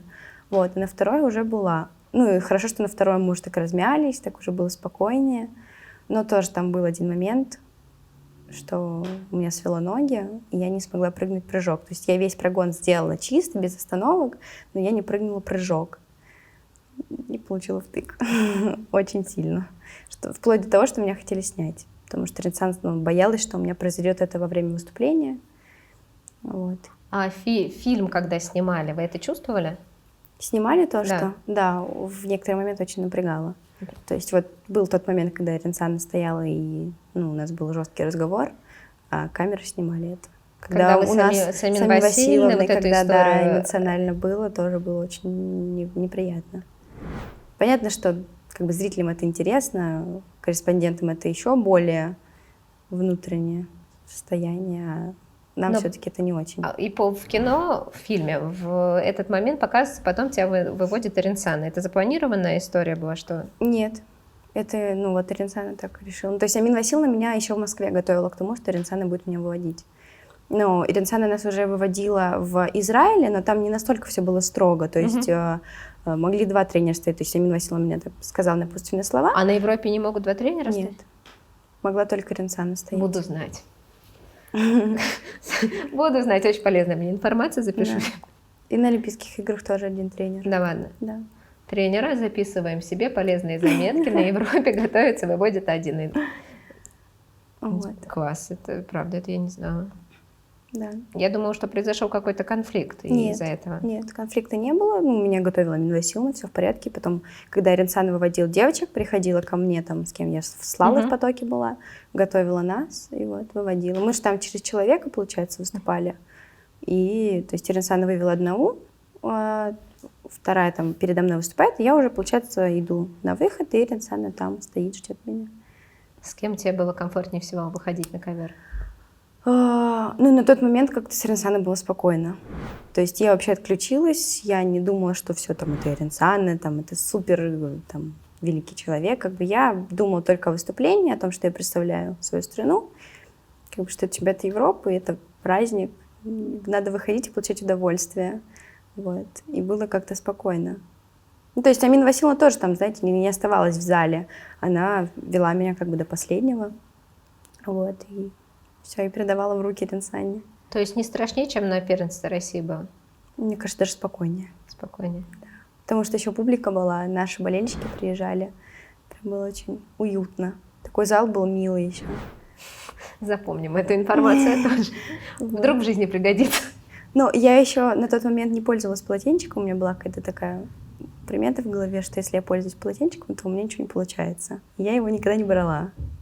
А что тренеру делать? Эту традицию я не нарушала. Вот. И я подходила, и у меня руки были влажные, я об себя вытираю, у меня все равно загар еще не особо помогает. Я стою об пол.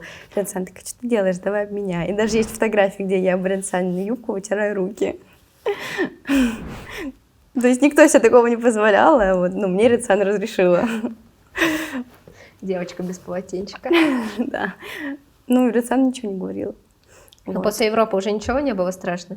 Нет, было страшно, конечно.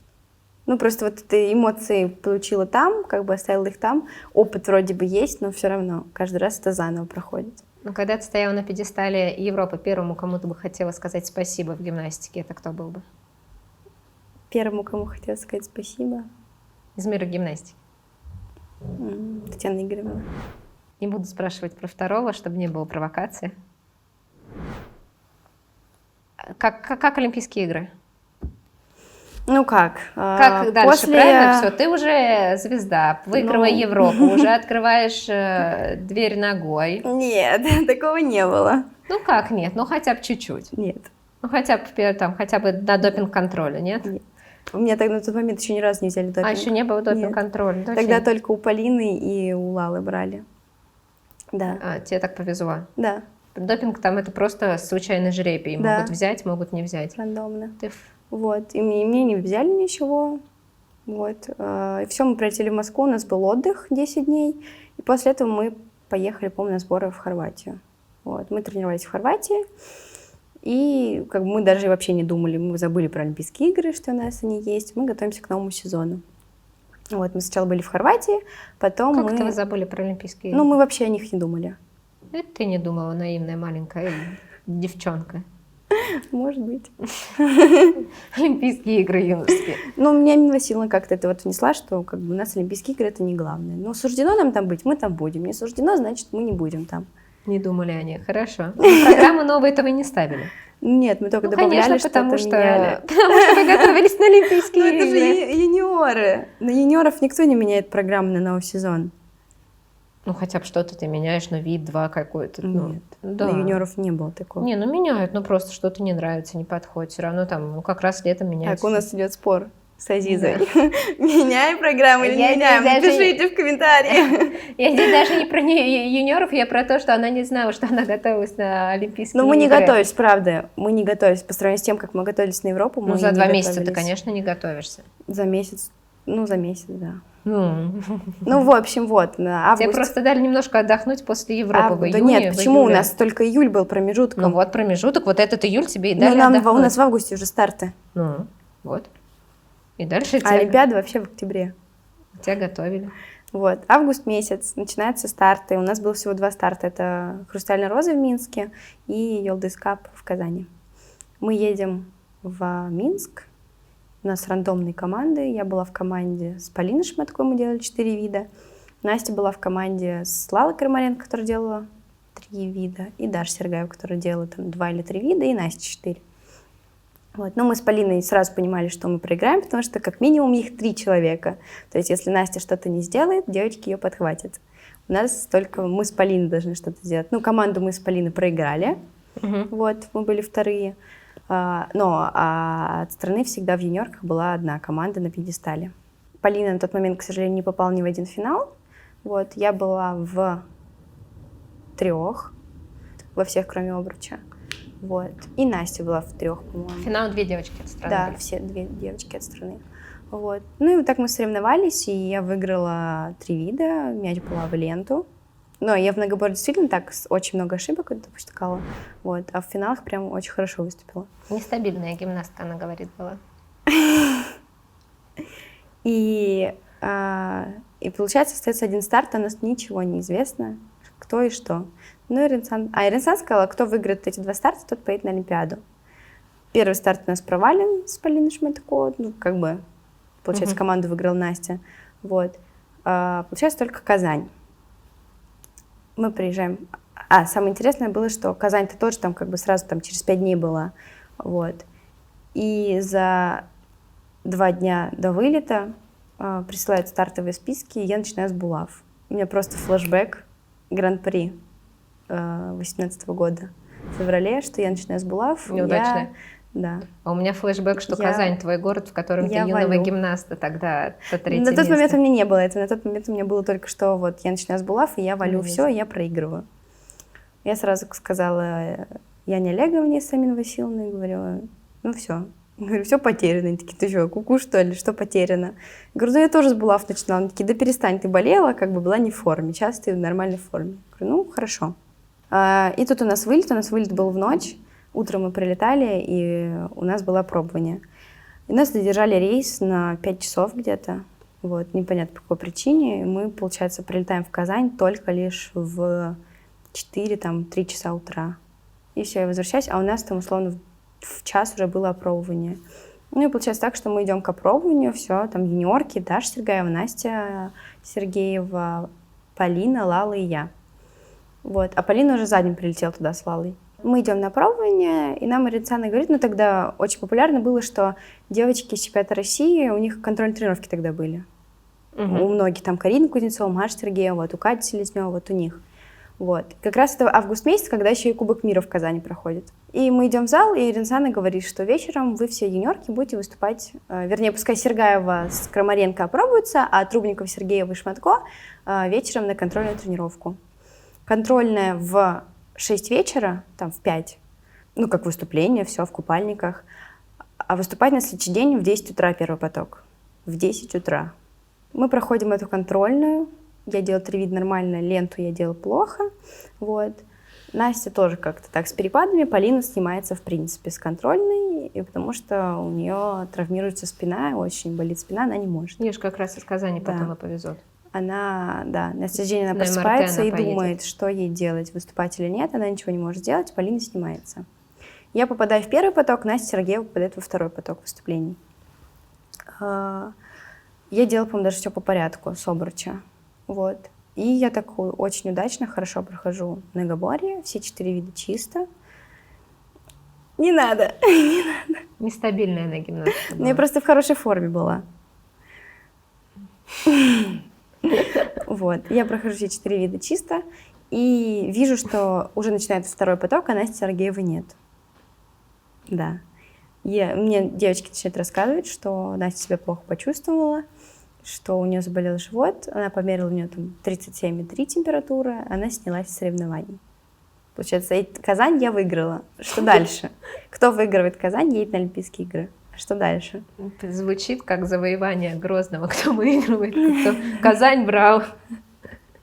Я взяла Казань. Вот. А что дальше? Мы выиграли Казань. Олимпиада через 1,5 месяца. А дальше ничего. И Ренсан тоже не сказал, ну, выиграла, выступила хорошо, молодец, все, давай. Казань хороший город, молодец. Да, красивый. И все, мы приехали в Москву, и с Самин Васильевной начали составлять мастерскую программу. Потому что в следующем году была мастерская программа. Вот. И кто вспоминает в сборной России, что все-таки надо отправить какую-то девчоночку на Олимпийские игры?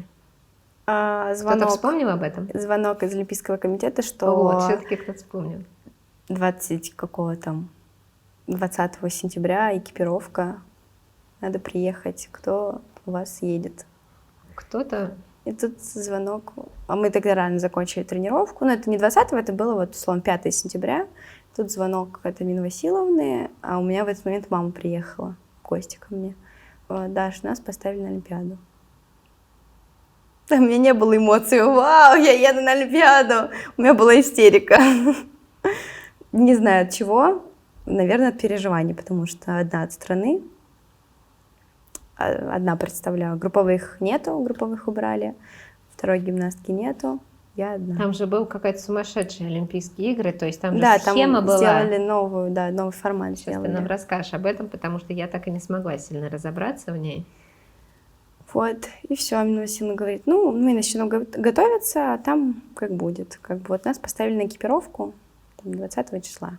Ты, наверное, думаешь, хотя бы Амина Васильевна уже была на Олимпийских играх до Ну этого, да. есть еще подскажет. Да, подхватит. И что там, как Вот. там? И что, ну, мы потихоньку, как бы все равно еще такой в спокойном темпе, потому что времени еще много, чтобы не перегореть. Вот, еще так делаем мастерскую программу. Вот, ну и в один момент понимаем, что, ну, Полина уже за границей на обследовании, Насти Сергеевой в зале нет, значит, только мы. Вот, ну и мы начинаем готовиться. Ирины Сан тогда не было, она после чемпионата мира отдыхала. Вот, но ближе к отъезду на Олимпиаду она начала выходить на связь, тренировать меня по связи. С утра до ночи сидели в зале. Я помню, как мы закончили тренировку. В один момент Ирина Сан звонит. Уже началась следующая. Ирина Сан звонит и говорит, видео мне с тренировок присылайте. Это самое страшное, что может быть. Потому что именно в этот момент у тебя начинает ничего не получаться. А, это тогда не было экрана в зале, то есть она не смотрела? Надо Был, было просто присылать? она не подключала его. Она не подключалась, Да. она ждала, чтобы что-то надо ей заснять. Да. Вот. Ну, так мы снимали, потом отправляли ей видео, она звонила, начинала разбирать ошибки, говорить, что где. Вот. Так вот готовились. Помню, самая ужасная тренировка была перед отъездом за день. То есть вот у нас 1 числа вылет, утром тренировка, и днем в аэропорт, вечером мы вылетали в ночь. По 2 чистых готовились? Да. Ну, уже как бы потому что на Олимпиаду уже Мгм. вылетать, поэтому уже 2 чистых. И я не могу собрать. То есть я первое делаю, и все. Дальше не могу собрать. Ну, и очень тяжелая такая тренировка была. Мы с Аминой Васильевной поругались. Я думала, все, я никуда не поеду. Вот. На следующий день пришли. Ну, то есть я уже после тренировки с ней разговаривала, там просила прощения. Вот. На следующий день пришли. Уже было по одному прогону, потому что я уже вылетала. Надо было быстро пройти тренировку. Ну, такой уже, наверное, момент был, когда ты в супер форме, и уже того, что очень много ты это делаешь, что уже начинает не получаться. Ну, вот у меня лично такое было в голове, что Ну, физикой ты уже была абсолютно готова, ты просто собирала. уже есть просто только- морально, видимо, было сложно. Ну, все, как бы тренировка закончилась. Даже в последнюю тренировку Ритка пришла с Барни. Да-да-да. Вот, пожелала нам удачи, сказала, что она будет комментировать, а мне почему-то в тот момент было очень страшно, потому что как Рита будет комментировать, я То есть мне выступать. еще и То показывают есть, где-то? да, то есть мне было не так страшно, что я буду на Олимпиаде выступать, мне было страшно, что мне будет смотреть и комментировать Рита. Вот. И все, и как бы, ну, я собралась со всеми ребятами, там как раз за неделю, по-моему, до вылета на базу приехали все спортсмены, и вот оттуда все вместе поехали в аэропорт. У нас был чартерный рейс, все вместе. И там была прям олимпийская деревня, правильно? Да, 18 часов мы летели. Рассказывают еще в олимпийской деревне питание, что-то было какое-то... Да, даже потом фотографию пришлю, чтобы вы вставили. Да, в олимпийской деревне питание было совсем не очень. Вот, плюс еще надо было адаптироваться по времени. А в каком городе проходила? Буэнос-Айрес, Аргентина. Очень красивый город. Вернулась туда. Очень клево там. Все, мы прилетели в олимпийскую деревню, приехали, идем получать аккредитацию. То есть нам аккредитацию выдали еще в Москве, такую папочку с аккредитацией, там все. Но чтобы официально все понимали, что ты на Олимпиаде, тебе должны выдать, чтобы повесить ее веревочку, вот, проштампировать эту аккредитацию и там выдать дополнительные какие-то вещи, что ты уже все официально здесь. Вот. Все, мы там в очереди стоим, там, потому что все спортсмены разом приезжают. Все, расселяемся. Я жила... Там такой блок, кто был в Казани, наверное, поймет. Там такой же, как в Казань, заходишь, Где и так 2 универсиада. комнаты, да. Деревня Универсиады там, да. Вот. В одной комнате 3 человека, в другой комнате 2 человека. Вот я жила с девочкой из спортивной гимнастики. Вот. В соседней комнате жила девочка по спортивной акробатике, по прыжкам в воду. И еще кто-то, не помню. Ну, можешь назвать любой вид спорта. Брейкданс. Летний ток. Вот. И вот так мы жили, как-то постепенно знакомились, все. Выступательный зал у нас был в одном месте, недалеко от Олимпийской деревни. Там 5 минут пешком можно было пройти. А тренировочный зал в совершенно другом месте, он был совершенно другой. То есть я даже не знаю, как описать его, каким он был. Вот. У нас было 2 ковра, они были невероятно скользкие. Так висела шторка, На одном ковре делали подмышку, на втором разминались, и так еще рядом висела шторка, и за стенкой была спортивная акробатика. Да. Вот. Спортивная гимнастика сразу же с первого дня тренировалась в выступательном зале. Не знаю, почему так было, но вот им повезло. Получается, у нас 6 числа, мы прилетаем уже 2 числа, 6 числа у нас, нет, 7 у нас опробование, 9 у нас начинается соревнование, там, или 6 опробование. За несколько дней То было есть перед так. опробованием Не как и до обычно старта, было. Да, еще пару дней. Пару дней, где Да, вы тренируетесь в другом не в зале. соревновательной Да. истории, что Не на как самом деле обычно. не очень легко. Комфортно и удачно, да. Вот, потому что обычно же у нас опробование в этом же зале, на следующий день выступления. А тут получается не так. Вот. Мы опробуемся в большом зале, все так очень страшно, потому что зал огромный. У вас там несколько видов спорта было, правильно? Да, как на Большой Олимпиаде. В одном большом зале спортивная гимнастика с двух сторон, то есть где-то бревно, брусья, с другой стороны дорожка прыжковая и большая арена, ну, большой ковер. А награждение как меняется. проходило? Было еще необычное награждение, по-моему, правильно? Было индивидуальное многоборье или по мне? Было. Было индивидуальное Было. многоборье и еще что-то? 9-10 числа мы выступали для команды квалификационные, то есть, получается, была команда и квалификация в многоборье. А 16 числа было многоборье. А команда как строилась, из каких? Ты же одна от России, Да. то есть там разные виды спорта Вот. или как это было очень интересно, они попробовали новую систему. 12 человек в команде, по 3 человека от каждого вида спорта и 1 человек от страны. То есть из другого вида спорта не могла быть спортсменка или спортсмен из России. Наша команда называлась Симона Байлас, там просто рандомно взяли имена именитых спортсменов. Вот, там даже была команда Алины Кабаевой. Да. Ты вот. не там, да? Да, я очень расстроилась сначала, что я не там, но оказалось, что эта команда очень слабая. Вот, и они, да, там заняли чуть ли не последнее место. Да. То есть здесь вообще абсолютно рандомно, как бы где-то глубоко в душе и мыслях я представляла, что у меня будет 2 медали. Вот, ну, как бы, да, все мы заранее загадываем. Вот, но здесь было абсолютно рандомно, и то есть я могла быть на последнем месте и попасть только в многоборье в свое и взять что-то там. Вот. Но получилось так, что у нас довольно сильная команда, и у нас очень мальчик был спортсмен по прыжкам на батуте, по-моему, вот, очень сильный, и спортивный гимнаст. И получилось так, что мы выиграли. А, вы выиграли командное? Да. И ты принесла серебро, грубо сказать, там как-то баллов. Золото. Не, я имею в виду серебро баллов? Ну да, так как у меня был самый высший балл, вот, среди гимнасток и, в принципе, в команде, то я, получается, принесла 0. Вот. А тот, кто... Ну, там надо было меньше всего баллов, чтобы было. Да. Вот, то есть тот, кто получил очень много, это плохо. В общем, ты принесла... То есть, условно, из 10, чтобы мы выиграли, я должна принести 0. В общем, люди добрые, вы поняли, почему я не разобралась в этой системе. Я пыталась, но не смогла. Вот. Получается, 9-10 я выступаю в квалификацию команду, 11 выходной, и, получается, остается 4 дня до многоборья. Мы тренируемся, все спокойно, в другом зале. Ирина Александровна периодически выходит нам на связь. Но связь была там, правда, очень плохая, и поэтому редко получалось. И, получается, 15 число мы заканчиваем тренировку днем, а нам из Олимпийской деревни до тренировочного зала ехать примерно час.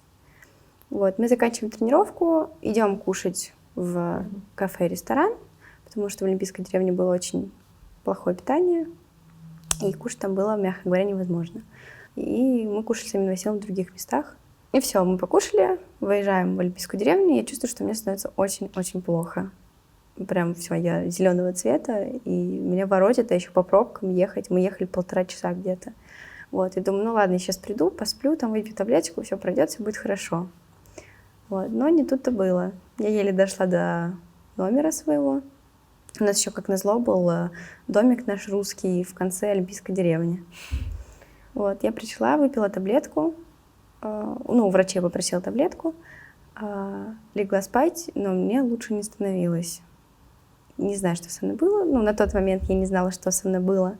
Вот. А как и всегда везде принято, гимнастика выступает в конце всяких мероприятий. Там европейские игры, олимпийские игры. И, соответственно, многие спортсмены уже закончили свои соревнования, приходят радостные, там, праздновать победу, кричать «Ура, ура!» там. И тут ко мне заходит в комнату большая толпа людей. Говорю, блин, ребят, простите, мне очень плохо, не могли бы вы уйти? Вот они такие, да, конечно, там все, типа, тебе что-то надо, так пожалели. Я говорю, нет, спасибо. Короче, мне становится еще хуже к вечеру, время где-то 8. Я меряю температуру, у меня 37 там, и 8. И мне продолжает так же быть плохо. Завтра выступать в многоборье, а тренеру я ничего не сказала. Ну, потому что я боюсь, как бы Амина Васильевна тоже переживает, я переживаю, зачем ей знать. В итоге там был на подмоге один знакомый, который тоже там помогал, присматривал за мной, вот, из Олимпийского комитета, и он как бы так помог, там какие-то что-то витамины принес, еще там чай, вот, и сказал мне, ты что, надо тренеру, конечно, сказать. Вот, но я написала Амине Васильевне, говорю, ради бога, только не переживайте. Говорю, ну, у меня температура. Она моментально прилетела ко мне, что случилось? А тренеры жили в другой части? Нет, просто на других этажах. Вот. Что случилось? Я говорю, мне очень плохо, меня тошнит, крутит живот и температура. Что делать? Ужас, кошмар. А у меня уже в голове как бы мысли, типа, ну, одна же медаль есть, как бы, ну, победители не судят. Олимпийская же. Да, уже победители не судят, а вот проигравших, думаю, мне же страну представлять, что же будет. Вот. А запасной-то нету. Да. Долететь уже не успеет. Да и поменять уже никто не успеет, там, ну, как минимум за 48 часов надо. И все. Амина Васильевна говорит, ложись спать, отдыхай, и как бы, ну, по возможности спи, чтобы вот из тебя все вышло. Ну, в общем, всю ночь я не спала. Я в прямом смысле слова, там были довольно высокие кровати, я вставала и просто падала. У меня была настолько слабость, что я на четвереньках ползла до туалета, хорошо, что он был близко, вот, и я отравилась. Ты еще рассказывала, что в этот момент еще все праздновали. Ну, ты читала в интервью, что это... Все праздновали, да, в соседней комнате, на балкончике. А мне было очень плохо. А как это уже был предпоследний день юношеских Олимпийских игр? Ну, не предпоследний, там, 3 дня оставалось. Ну, окончание. Да, вот. Я очень завидовала этим ребятам, что у них все хорошо, у них все закончилось, а у меня самый важный день впереди. Вот. И как? Было очень сложно и страшно. Я только под утро смогла где-то в 4 утра уснуть. Ну, многоборье начиналось днем, там, в 3, по-моему, в 4 часа. Была возможность выспаться, да? Ну, да. Была, конечно, но все равно надо было как бы собираться, вот, морально, в первую очередь. Я утром, ну, мне стало вроде более-менее получше, я решила дойти до завтрака идти, ну, как бы в быстром темпе минут 10. Я в прямом смысле слова шла 40 минут только туда. Я останавливаюсь на каждой скамейке, у каждого столба, мне звездочки перед глазами, у меня слабость. Я падаю, я действительно там пишу в Москву. С Татьяной Игоревной я на связи была, с Полиной Шматко. Полина тогда очень радовалась за меня, ну, что как бы я уже одну медаль взяла, и что, в принципе, я там. Она мне писала поддержку, там, Дашуль, давай за 2. Ну, то есть очень мило было. И я и плакала, говорила, Полин, я не смогу, как? Ну, как я в таком состоянии пойду выступать в многоборье, как? Вот. Ну, вот они меня все поддерживали. Амина Васильевна очень переживала, прям очень сильно. Ну, я с мамой как бы особо старалась не держать связь, потому что чтобы еще мама переживала, вот. И как бы мама всегда была далека, поэтому ей особо этого было не понять. Понятно, что она все понимает, но такой прям поддержки, как люди, которые знают все это, ну, я не получу. Ну и все, я думаю, ладно, сейчас начну заплетаться, краситься. Я там прям сильно заранее думаю, сейчас полегче станет. Легче мне не стало, но меня напичкали таблетками. И все, вот, Амина Васильевна зашла за мной, все, мы выходим уже на соревнования выезжать. И Амина Васильевна говорит, тебе надо покушать. Я говорю, я не могу. Я говорю, тебе надо что-то съесть. Потому что на завтраке я кроме чая ничего не смогла съесть. Вот. Этот несчастный рис супер сухой, который, я даже не знаю, как его описать, но мне надо было его съесть. Я сижу, перекусываю, и тут звонит Ринсанна Амина Васильевне, типа, дай мне трубку. Я думаю, хорошо, а Ринсанна ничего не знает. Вот. Я беру трубку, да, алло, Ринсанна, там, здравствуйте. Она такая, ну что, вот настал тот день, ты представляешь страну, вся страна за тебя болеет, смотрит, просто и, само собой, слезы градом. Она такая, что, ругает? Что случилось? Я говорю, нет, не ругает. Вот. И Ринсанна говорит, давай там все. Он как бы говорит еще напутственные слова, но очень трогательные. И все, и мы отправляемся в зал. Он говорит, ну, как дела? Мне сложно сказать, что все хорошо, потому что, нехорошо. Как я могу там условно плохо выступить, если у меня все хорошо?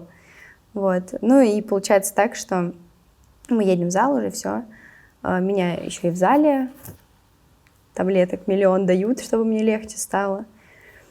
Мне кажется, эти таблетки подействовали только на 4-м виде в Кисенкрай после ленты. Вот. Ну все, приходит время, надо разминаться. Все, Амина Васильевна на панике, она вся бегает, вся трясется, со всеми на телефоне. Человек, прошедший сам Олимпийские игры, выигравший. И с Ритой же тоже такая же примерно ситуация была. Рита же тоже отравилась. Вот, ну, у Риты хотя бы время было. И Амина Васильевна, Даша, что у тебя с лицом? Почему ты без настроения? Давай, улыбайся, давай, расходись. А я не могу, мне тяжело прям вот так. Вот, ну, кое-как я там начала разминаться, все, выходить. Выступила обруч. Но в обруче была помарка, где я обруч поймала с пробежкой. Вот, я понимала, что... Ну, вернее, я уже увидела на табло, там было 8 человек всего, я была 4-я, прям ровно посередине. И я выступила обруч, и слышу оценку Кристины Пограничной. Я не вслушалась сначала, но я сразу почему-то поняла, что я 2-я. То есть, как бы я не 1-я уже.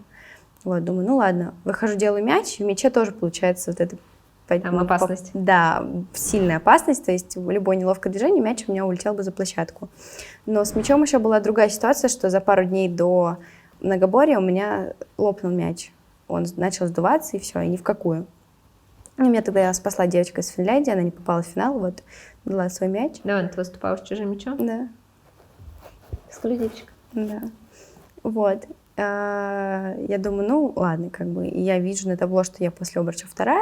Сейчас за счет мяча я пока 1-я. И потом после мяча я понимаю, что я вообще не в 3-ке. И тут звонит Ирина Александровна. Ну, а Амина Васильевна максимально старалась меня как бы оградить. Вот. Плюс действительно была связь еще плохая. И тут она говорит, Даш, я не могу больше, как бы Ирина Александровна звонит. Она дает мне трубку, Ирина Александровна начинает на повышенных тонах со мной разговаривать, что ты делаешь, почему так плохо выступаешь, ты вообще, ты что, с ума сошла? Ну, в общем, все в этом духе. Вот. Я просто в один момент, Амина Васильевна у меня выхватывает телефон, и я ухожу. Вот. И Амина Васильевна меня не ругала, то есть она как бы, поддерживала. И я разворачиваюсь, все, уже 3-й вид, я разворачиваюсь с булавами, так делаю бросочек с булавами, одну булаву ловлю, 2-я у меня падает. И тут Амина Васильевна начинает. Ровникова. Я думаю, ну все, можно на остальные 2 вида просто не выходить. К терпению Амины Васильевны здесь лопнула все. Да. То есть эмоционально ну, она да, пыталась то есть Ирина еще, да, и как себя, бы накинула. И тебя да. поддерживать, всех пыталась поддерживать, но... Но все уже... И она начинает мне, все, давай, хватит себя жалей. Все уже, в общем, Амина Васильевна уже на взводе. Вот. А сила-то совсем на пределе. Вот. Как бы про состояние я уже так старалась забыть, потому что вариантов не было. Ну и все, и получается так, что как будто бы... Ну, а я на тот момент была такой, что мне нельзя было, то есть вот так вот. То есть мне надо было спокойно, чтобы я могла спокойно выйти и сделать. Вот. И я боялась, что сейчас они вот так на меня там накричали, мне так все наговорили, что я, наоборот, сейчас выйду и вообще ничего не сделаю. Вот. А получилось так, что там еще такой как бы небольшой перерыв был перед булавами, и я вышла и, наоборот, как будто разогналась, такой драйв получила, так все увереннее стала. Вот. И то есть на булавах как-то разогналась, думаю, ну, хорошо, видимо. Вот. И все. И тут лента, и прямо они стали с задержкой идти. Прям вот как-то медленно. Я помню, я делаю эту ленту, Амина Васильевна там переживала, у меня была очень такая оригинальная ловля, ногой поймать ленту и схватить сзади ленту, руками поймать, вот. И Амина Васильевна очень запереживала, что я могу запутаться, либо еще что-то, и говорит, я сейчас позвоню Ренсане, если он дает добро, то мы это убираем. Я говорю, ну ладно. Вот, Ренсан такая, да, вообще все выкидывайте, что вы считаете нужным, это все не делаю. Я говорю, ну хорошо. Важно было пройти чисто. Да, то есть как на тот момент не было такого, что если ты что-то выкинешь, ты проиграешь. Вот. Ну, а я-то и не знала, как соревнования идут. Я оценки не слушала, мне никто ничего не говорил. И, Амина Васильевна сама не следила особо. Только потом я уже узнала, что мяч, оказывается, все завалили. Очень все плохо. И я уже, получается, на булавах была там с отрывом в 3 балла, что ли. И тут я делаю часть, прыгаю прыжок, у меня нет сил прыгнуть прыжок, я так разворачиваюсь, встаю в любимую позу гимнасток. Все знают эту позу, тренеры ее не любят. Вот, и говорю, я больше не могу. И тут она начинает плакать. Вот, и говорит, все, давай, моя родная, давай, любимая, соберись, все, осталось чуть-чуть, как бы последний выход.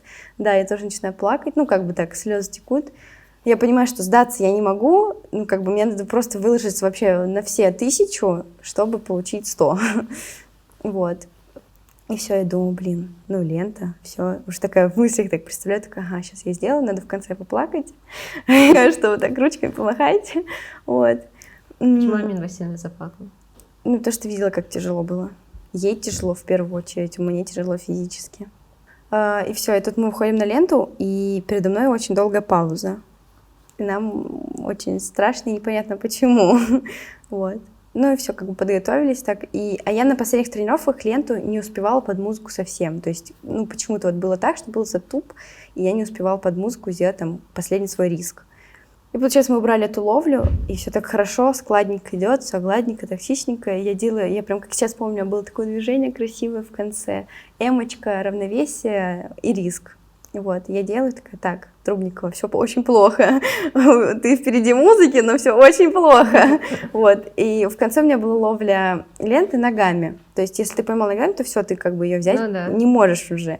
Но там получилось так, что я поймала ногами, сделала валяшку, взяла эту ленту еще из ног, вышла чисто, свернула и закончила. То есть это какое-то, ну, действительно какая-то судьба была или что-то, что так все сложилось.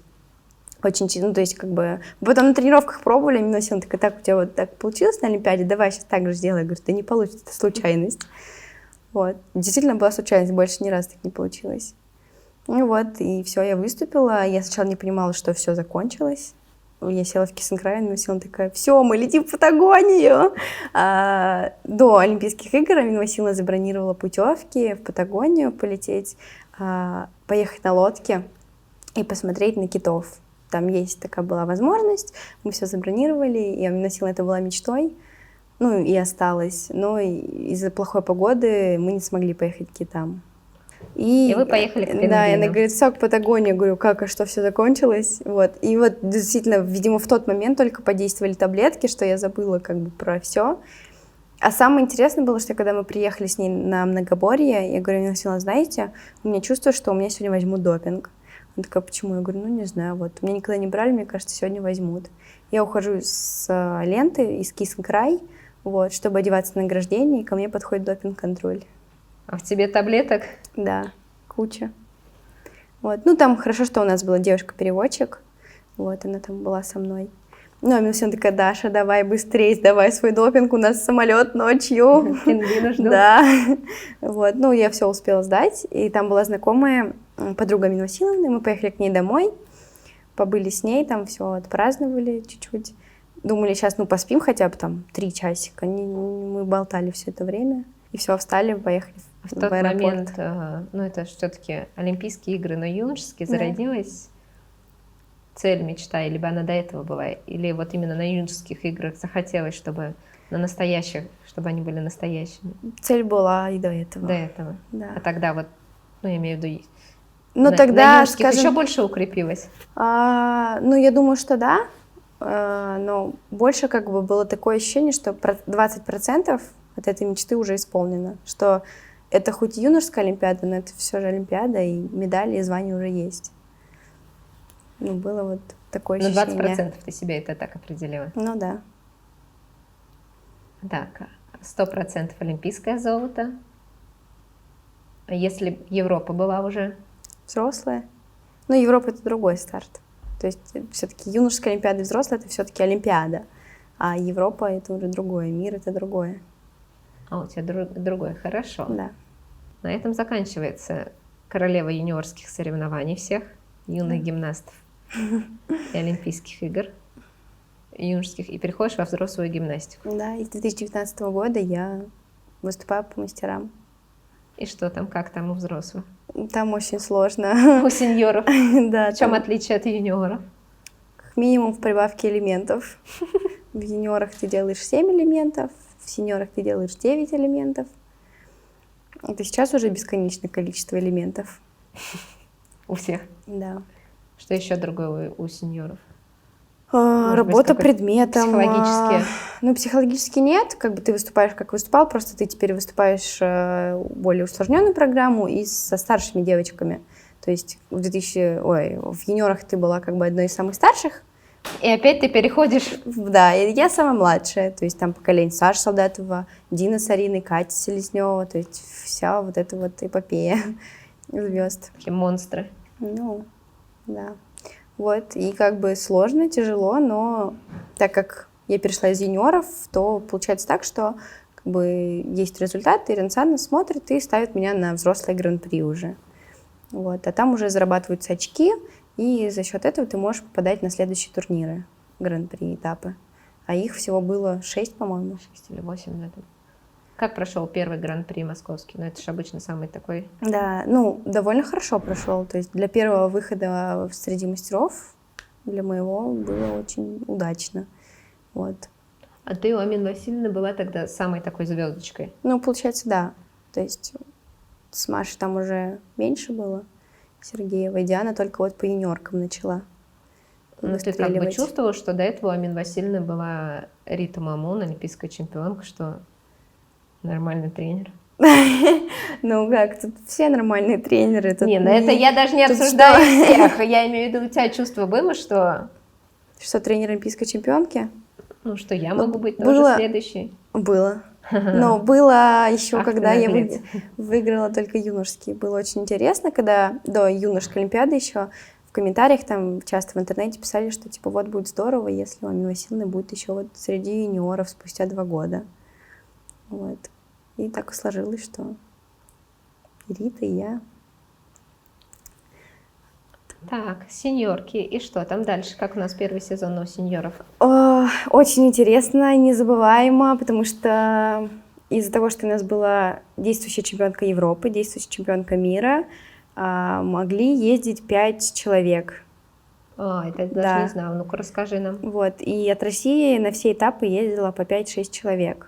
Вот, то есть я набрала баллы в Москве на Гран-при. Плюс из-за того, что у нас 2 абсолютные мира Европы, еще 2 места освобождалось, по-моему. И вот кто-то еще... Это как-то схема взаимосвязана, да? Прикольно, да. интересно. Вот. Кто-то еще, по-моему, тоже зарабатывал на этапе Гран-при. Получается, на все этапы, которые были, у нас ездил состав из Дины Арины, Кати Селезневой, меня и Раненковой. Вот. И Настя Гузенкова, по-моему. Вот 6 человек. И на одном из этапов была Саша Солдатова. Да, вот. А вы с Ираненковой олимпийские чемпионки юниорки? Да. 2.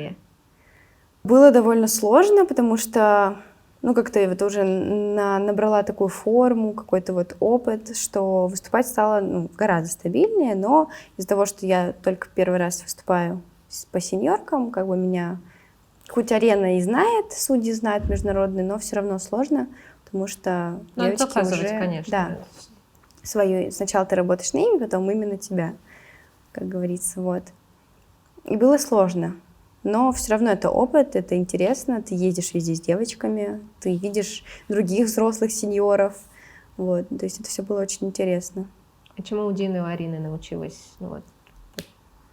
Наверное, спокойствие, которым вот они никогда не показывали ни на лице, ни на ковре, что они переживают. То есть я прям как бы в открытую я стою и говорю, я боюсь идти. Вот, то есть мне страшно. Я только потом понимаю, что, наверное, не надо это делать при всех, как бы, даже как бы если свои люди, все равно, но я напрямую говорила. Но Амина Васильевна всегда просила с ней разговаривать, вот, если страшно, об этом говорить. Потому что это успокаивало. То есть я ей сказала, я с ней поговорила, я как-то выдохнула, и все, и мне спокойнее.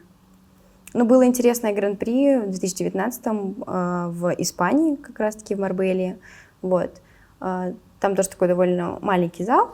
То есть если во многих странах там надо из зала в зал переходить, чтобы выступать, а тут все как бы в одном зале, выступательное и 2 тренировочные. И получается вот Испания, 4 вида многоборья, и я начинаю там условно с булав, и мне сейчас через человека выходить выступать, и на меня, я делаю колесо, и на меня девочка прыгает прыжок, и я падаю. Да, и у меня вылетает палец. Да, мне этот палец морозит, тейпирует, с этим тейпом булавы делать неудобно. И все, я перед выходом стою, мне уже выступать, я этот тейп срываю и выхожу выступать. Выступаю хорошо. Вот, короче, палец этот болит. Я готовлюсь к ленте, уже перехожу на другую площадку, потому что, по нашему мнению, она была более свободная. Я начинаю делать риск, опять же, какую-то там ловлю делаю, и на меня опять падает гимнастка сверху, в раза в 2 больше меня. Вот, и я травмирую ногу. Мне тейпируют ногу, морозит ее, она вся перемотана. Я думаю, ну, видимо, на обруч я уже не выйду совсем. Вот. Но получилось так, что я хорошо прошла все эти виды. После ленты уже... Минутка стабильности в нашем интервью. После ленты я уже... Ну, ничего не происходило, слава богу. В 2019 году ты хорошо набирала обороты, Да. то есть о тебе заговорили как о сеньорке, потому что часто бывает, что девочки, которые выигрывают юниорские старты, к Не сожалению, переходят в к сеньоры, сожалению, да. травмируются, либо выступают уже на пике своих возможностей, на таких, которые, возможно, они были бы крутыми сеньорками, но их вывели, или вот их здоровья хватило именно на юниорские старты, и мировая художественная гимнастика не увидит их в сеньорах. Например, я Полине Да, Шматко, да, которую это очень правда. жаль, и это одна из моих любимых Мгм. гимнасток. И Ну вот, моя.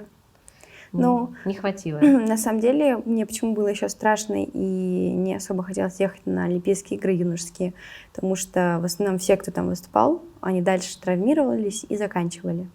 Ну, многие, Саша Меркулова, многие групповички, что в 2010 году, что в 2014. Та же Ираненкова, она же Ну, 10-й год он был очень приостанавливала. олимпийский, потом в 12-м. Но С Личницы, личницами да. даже не про олимпийские, Европа юниорская, это тоже всегда, Да. это девочки, которые выигрывают юниорскую Европу. Ну, это они уже к первому разряду звезды в России. В кандидатах они уже звезды, которые хватает здоровья, потому что многие на кандидатах уходят. И их вот хватает на Европу, их И, здоровья да, хватает. Возможно, да. гимнасток бы хватило гораздо больше, и тут уходят. Да, Из-за этого юниорские медали, они очень-очень-очень коварные и дорогие. дорогие, да. Да, но это такая специфика нашего спорта, когда Ну ребенок да. готов сорвать это яблоко. И... Мгм. Ну, ты перешла очень удачно по мастерам. Ну, Это да. редкость Да. после звездного юниорского года и перейти, и не потерять этот год. Многие этот год теряют первый. Останавливаются, да. И ко второму там набирают обороты, если не заканчивают, потому что тоже тяжело соревноваться с монстрами, с первыми. Звездами уже. Да. Хорошо, что был такой короткий промежуток времени, то есть я боялась, что мы не успеем в него. И, ну, именно Василовны тоже, потому что, считай, Олимпиада закончилась в конце октября, надо же еще отдохнуть, перестроиться на новый сезон, перестроить программу. Как раз правила уже утвердились, что будет. Вот, и получается, у нас было всего 2 месяца, ноябрь и декабрь, чтобы Я сейчас думаю, подготовиться. возможно, может быть, то, что у тебя была операция так, хорошо, что она была... Это первый разряд Да. ты еще тогда была? Или начало КМС? КМС. Начало да. первого года, да, КМС, наверное. То есть она была ранняя. Наверное, если бы это было в последний год КМС, это было бы уже сложнее Да, восстановиться. конечно, я бы уже везде пролетела и никуда бы не попала. Это вот... А в тот момент ты боялась. Звезды сошлись. Да. Иногда важно в нужное время получить Да, травму и прооперироваться, потому что хорошо, что там все и восстановили ее грамотно. Очень быстро, да. Но в 2020 году у тебя будет такое испытание для всех гимнасток, вообще для всех спортсменов, для всего мира, но особенно для спортсменов. Ну, получается, я выстрелила на Гран-при в Москве, я в многоборье была второй и взяла финал с булавами. Ну, то есть это вау. Да, это прям вау, потому что Дина тогда потеряла, и вот у меня было... Ну, как бы я выступила, и после меня сразу была Дина, и она допустила ошибку. Вот, и получилось так, что я взяла медаль в булавах. Третья я была в обруче в отдельных видах. И все, и потом следующий этап был уже в Тарту. Туда нас, опять же, много поехало. Там я была 4-я или 5-я. Вот, и все, и тут объявляют всемирную пандемию. Ну, с тобой уже начали считаться, ты уже гимнастка. Да. Уже такая ближе к основным лидерам, Да. которая может им составить конкуренцию. Ну, я, типа... получается, на тот момент Саша Солдатова уже ушла. И, получается, была Дина, Арина, Катя, и Настя Гузенкова, и я, и Ира Аненкова. То есть, ну, вот этот вот. И как-то вот мы менялись, Ира, я, Настя. Как вы пережили пандемию? Потому что говорят, что это... Ну как, мы это все объявили в феврале. Мы начали готовиться к марту в Киев на Кубок Дерюгиной, но нам сообщают, что вы никуда не поедете, все закрыто, везде все Март закрывают, уже, да. вы садитесь, да. Вот, и все, потом выступление президента о том, что всех закрывают на работе, и у нас, не помню, какое-то число было, какой месяц, где-то март. Последняя Да. дата марта, 20 Да, какого вот, числа? и все, и нам официально закрывают базу. На базе остаемся только мы. Вернее, базу хотели распустить и закрыть, чтобы никого не было. Но Ренсан добилась того, чтобы мы остались там. Потому что гимнастки. Ренсана понимает. Да. И, получается, прислушавшись к мнению Ренсанны и делу, сборная по синхронному плаванию, они тогда были в Новогорске, тоже собираются оставаться. И мы все... И тогда к нам заехала спортивная гимнастика, как раз все лидеры, звезды. Вот. И в какой-то из дней, там, условно, 1 апреля нас собирают все вместе, министр спорта. Вот, на собрание. Сказать о том, что мы закрываем вас на базе, что вы сидите здесь, пандемия, все дела, там, условно, каждую неделю тесты, чтобы выявлять, не выявлять. А мы до этого совещания сдали тест на ковид. После этого совещания на следующий день нам пришло 5 положительных тестов. Ну, тогда это была большая паника, и у всех глаза такие, кто с кем контактировал. Конечно, у всех отрицание, что никто ни с кем не контактировал. Вот. Но получилось так, что там у кого-то 2 человека было из спортивной гимнастики, там у кого-то из персонала. Спортивная гимнастика. Из художественной не было? Нет. Вот. Спортивная гимнастика. Мы закаленные. Вот. И спортивная гимнастика с синхронным плаванием принимает решение уезжать с базы и распускать своих спортсменов по домам. Да ладно, осталась только гимнастика? Да. Мы сидели одни на базе. Что значит сидеть одни на базе? Все это время. Ну, нас закрыли, в прямом смысле слова. Нам первые 2 недели где-то нельзя было выйти дальше нашего фонтана. Фонтан стоял в 100 метрах от корпуса. Вот. В сторону забора нам нельзя было от слова совсем. Нас разделили по группам, кто с кем тренировался. На тот момент Амина Васильевна была со мной по связи. Она осталась дома с семьей, вот, а я была в Новогорске. Многие тренеры поселились на базе. Кто-то на определенное время, кто-то был весь срок, то есть с марта по июнь. Вот как мы сидели. В заточении. Ну и персонал весь тоже, все, кто вас обслуживал, они же тоже были в заточении. То есть повара, просто массажисты. Персонал, да. Массажисты всегда с нами на базе, а повара, они вот сидели там, да, и через месяц где-то они поменялись. Потому что кому-то очень срочно надо было домой. Нет, потому что невероятно. Ну да. Вот. И нас разделили по группам, кто с кем там тренируется, кому как удобно. И мы по группам ходили гулять, в столовой ходили по группам. Чтобы было меньше контактов, верно? Да. В зал мы ходили по группам. Правильно понимаю, еще вам было даже ограничено какое-то время доставки принимать, то, что вам... Да, нам вообще нельзя было. Первый месяц вообще ничего нельзя было. Да, то есть не озон даже. Да. Ну, то есть нам разрешалось, чтобы, например, один врач на своей машине или сам мог дойти, забрать все доставки, если разрешено, и все. Скажи, что вас держало, что за мотивация? Или просто было нельзя выйти, или все-таки вы понимали, что так необходимо? И пройдя определенный период времени, уже несколько лет, если бы вас тогда распустили, нужно ли это было необходимая мера на тот период, как ты думаешь? Честно, не знаю, но вот если строить логическую цепочку, то многие виды спорта распустили на период пандемии на энное количество времени, и им не помешало это выступить хорошо на Олимпиаде. Как-то так. Поэтому, я не знаю, только, мне кажется, девочки могут сказать, надо было их распускать, не надо. Мы, потому что заведомо знали, что мы точно не поедем. Но если даже не Олимпийские игры, ты как спортсменка, как взрослая спортсменка, опытная, понимаешь, что если ты 3 месяца не будешь ходить в зал. Ну, многие так были дома, сидели по Какие Zoom сборные? тренировались. Ты со сборными общаешься? Нет, насчет маленьких гимнасток-то мы с маленькими гимнастками, да, я прекрасно. Нет, ну кто? Ну, спортивные гимнасты были дома. Нет, давай про специфику именно художественной гимнастики. Ты со сборными другими мира общалась? Да, итальянцы не тренировались 2 недели. Потом их закрыли в зале, и в зале поставили кровати. Они там жили и тренировались, да. То есть на 3 месяца все равно никого не распустили? Нет, на 3 нет. Белорусские девчонки, с ними тоже были на связи? Да, были с ними на связи. Их, по-моему, когда только все это началось, распустили. Там, И потом, на по-моему, неделю, опять по-моему. собрали. И потом, да, с учетом того, что у них есть дворец, где жить, Да. их собрали. Вот, они были там. Но они говорили, что, ну, у них же не такая база, как у нас. У них была возможность выйти, там, заказать что-то, выйти в магазин и в один выходной уехать к родителям. Но если не смотреть на другие виды спорта, Ну, мне лично было сложно, потому что я была совсем одна. То есть у меня из моей команды никого не было. Диана уехала домой. так как кроме малышка. Да, кроме Дианы тогда у Милосилной, кроме Дианы и меня, у Милосилной никого не было. Вот, и я осталась одна, потому что тренер дома, никого рядом А нет. с кем ты тренировалась? С Леной Львовной Карпушенко. Понравилось? Да.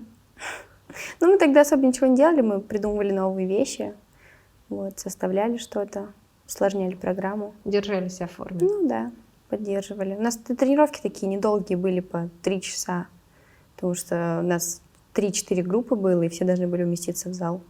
Мы же по времени тренировались.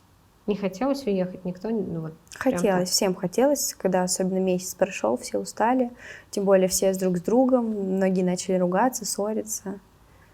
Такой разлад произошел, ну, потому что очень долго вместе. так. Как поддерживали друг друга? Поддерживали, не общались, чтобы не раздражать. Вот. А так, да как поддерживали? Никак. Все равно мы в зале тренируемся, мы живем. Очень сложно, конечно. Ну, было, да, очень сложно, потому что все разные, еще, как бы, если когда было обычное время, могли выехать, там, не видеться, а тут нам приходилось все вместе быть. Мы там первое время каждый вечер собирались, играли в разные игры. Потом уже очень долго мы держались от тиктоков, но многие не удержались. Вот. Я, конечно, в тикток не залезла, но тренды там всякие сняла. Плачу на техно, я плачу на техно. Ты не со мной, слезы льются на рейве. Плачу на техно, я плачу на техно. Ты не со мной, слезы льются на рейве. Плачу на техно, я плачу на техно. Ты не со мной, слезы льются на рейве. Развлекались, Да. как могли. И какой был луч в конце туннеля? Ирина Санна сделала соревнование в июне. Первый онлайн-турнир международный, к которому Точно, я забыла. к которому подключался Израиль. Вот. Точно. Да. Потом еще точно были же Потом онлайн-турниры. еще турнир, да, которые- потом вот у нас прошел в конце июня турнир этот международный онлайн, и мы уехали в Алушты на сборы на 4 месяца. И также закрытая база, но нас просто в автобусе там вывозили на море, было определенное время на море, вот, и потом обратно на базу. С базы также выйти никуда нельзя, А это такие ограничения были связаны с тем, чтобы... не заразить, не подцепить. И что, они заразили, не подцепили? 3 месяца нет, на 4-м уже стали подцеплять, заражать. В июле? В августе. В августе кто-то принес? Да, даже не в августе, в сентябре. В Да. сентябре, то есть... Да, июль, август мы сидели нормально. И как раз кто там подъезжал в конце, мы, когда только-только приехали, мы сдали тесты, все строго, каждый один по номерам, еду носит в номер, мы 3 дня сидели, ждали, пока тест придет. Да. Но мы с девочками созванивались, кто вот Вероники Борисовна тогда стоял на хореографии, по скайпу делали сами хореографию. Я помню эти видео, в Инстаграме тоже многие девчонки выставляли. Получается, было все не зря такое ограничение, что когда потом появились новые люди, то есть кто-то все-таки приносил заразу. Ну да, потом просто, да, было такое, что был у кого-то день рождения, и вот пришли новые люди, видимо, от них кто-то подцепил, потому что они ничего не сдавали. Вот. Ну и также персонал там не сидел, то есть если в Новогорске все было очень строго, то там персонал это в не Алуште сидел. ты говоришь? Я поняла все. А в Алуште вы так долго были? Да, девочки только в октябре уехали оттуда. Да ладно, я, Да. видно, этот момент упустила. В октябре там было уже очень холодно, все тренировались в перчатках, в куртках. Опыт 2020 года онлайн-турниров не дал вам расслабиться, и в 2021 год ты вошла в достаточно хорошей форме. Ну да, было очень тяжело, потому что также в конце 2020 года, когда уже начались открытые турниры, то есть Кубок России был, я на нем травмировалась, Вот, была У тебя травма какая-то плеча. необычная травма была. Да, с плечом. У меня вылетело плечо, и за Такая 2 человека до выхода я не смогла руку чувствовать. нетрадиционная для художницы. Да. И как бы вот я лечилась, начала тренироваться, входить в форму. И вот в 21 году было очень сложно войти, потому что все тут тренировались, выступали недавно. У меня, считаю, очень давно стартов не было. Вот в районе полугода где-то. И первое пробное выступление, это было на первенстве России, как обычно, контрольная тренировка. Там, в принципе, неплохо прошла, я 2 вида всего делала. Вот. А потом уже меня выставили на турнир, не на гран-при, а в турнир. Турнир, да? Да. Вот. И там прошло так, провально довольно. Ну, ты понимала, что 21 год, это, олимпийский год будет? Да, я понимала. Но ставок я никаких не Не делала. ставила, что Нет, потому есть что шансы. если бы девочки... Ну, то есть я знаю девочек очень близко, как спортсменок, и они будут свое грызть до конца. Вот. То есть если бы они не хотели ехать на Олимпиаду, они бы уже закончили в 2020 году. Так как они все это прошли, терпели, то... Ну, ты понимаешь, что Тут дело уже- случая бывает все равно. Бывает, но там была Лала, первый запасной. Вот, Ну, Катя она Селезнева была. запасная. Вот. Поэтому... Ты спокойно понимала, что Да. 21 год Да, пройдет... абсолютно спокойно. То есть мы были на своей волне. Вот этот был не очень удачный турнир международный. И там уже через 10 дней был чемпионат России, на котором надо было показывать результат, как бы и оставаться в сборной и проводить его хорошо. И тут опять травма. У меня проблемы с бедром, но это очень-очень старая травма еще с детства. Но меня быстро так спасли, реанимировали, как бы там я смогла выступать. С болью, конечно, но смогла. Вот. И чемпионат России проходит хорошо.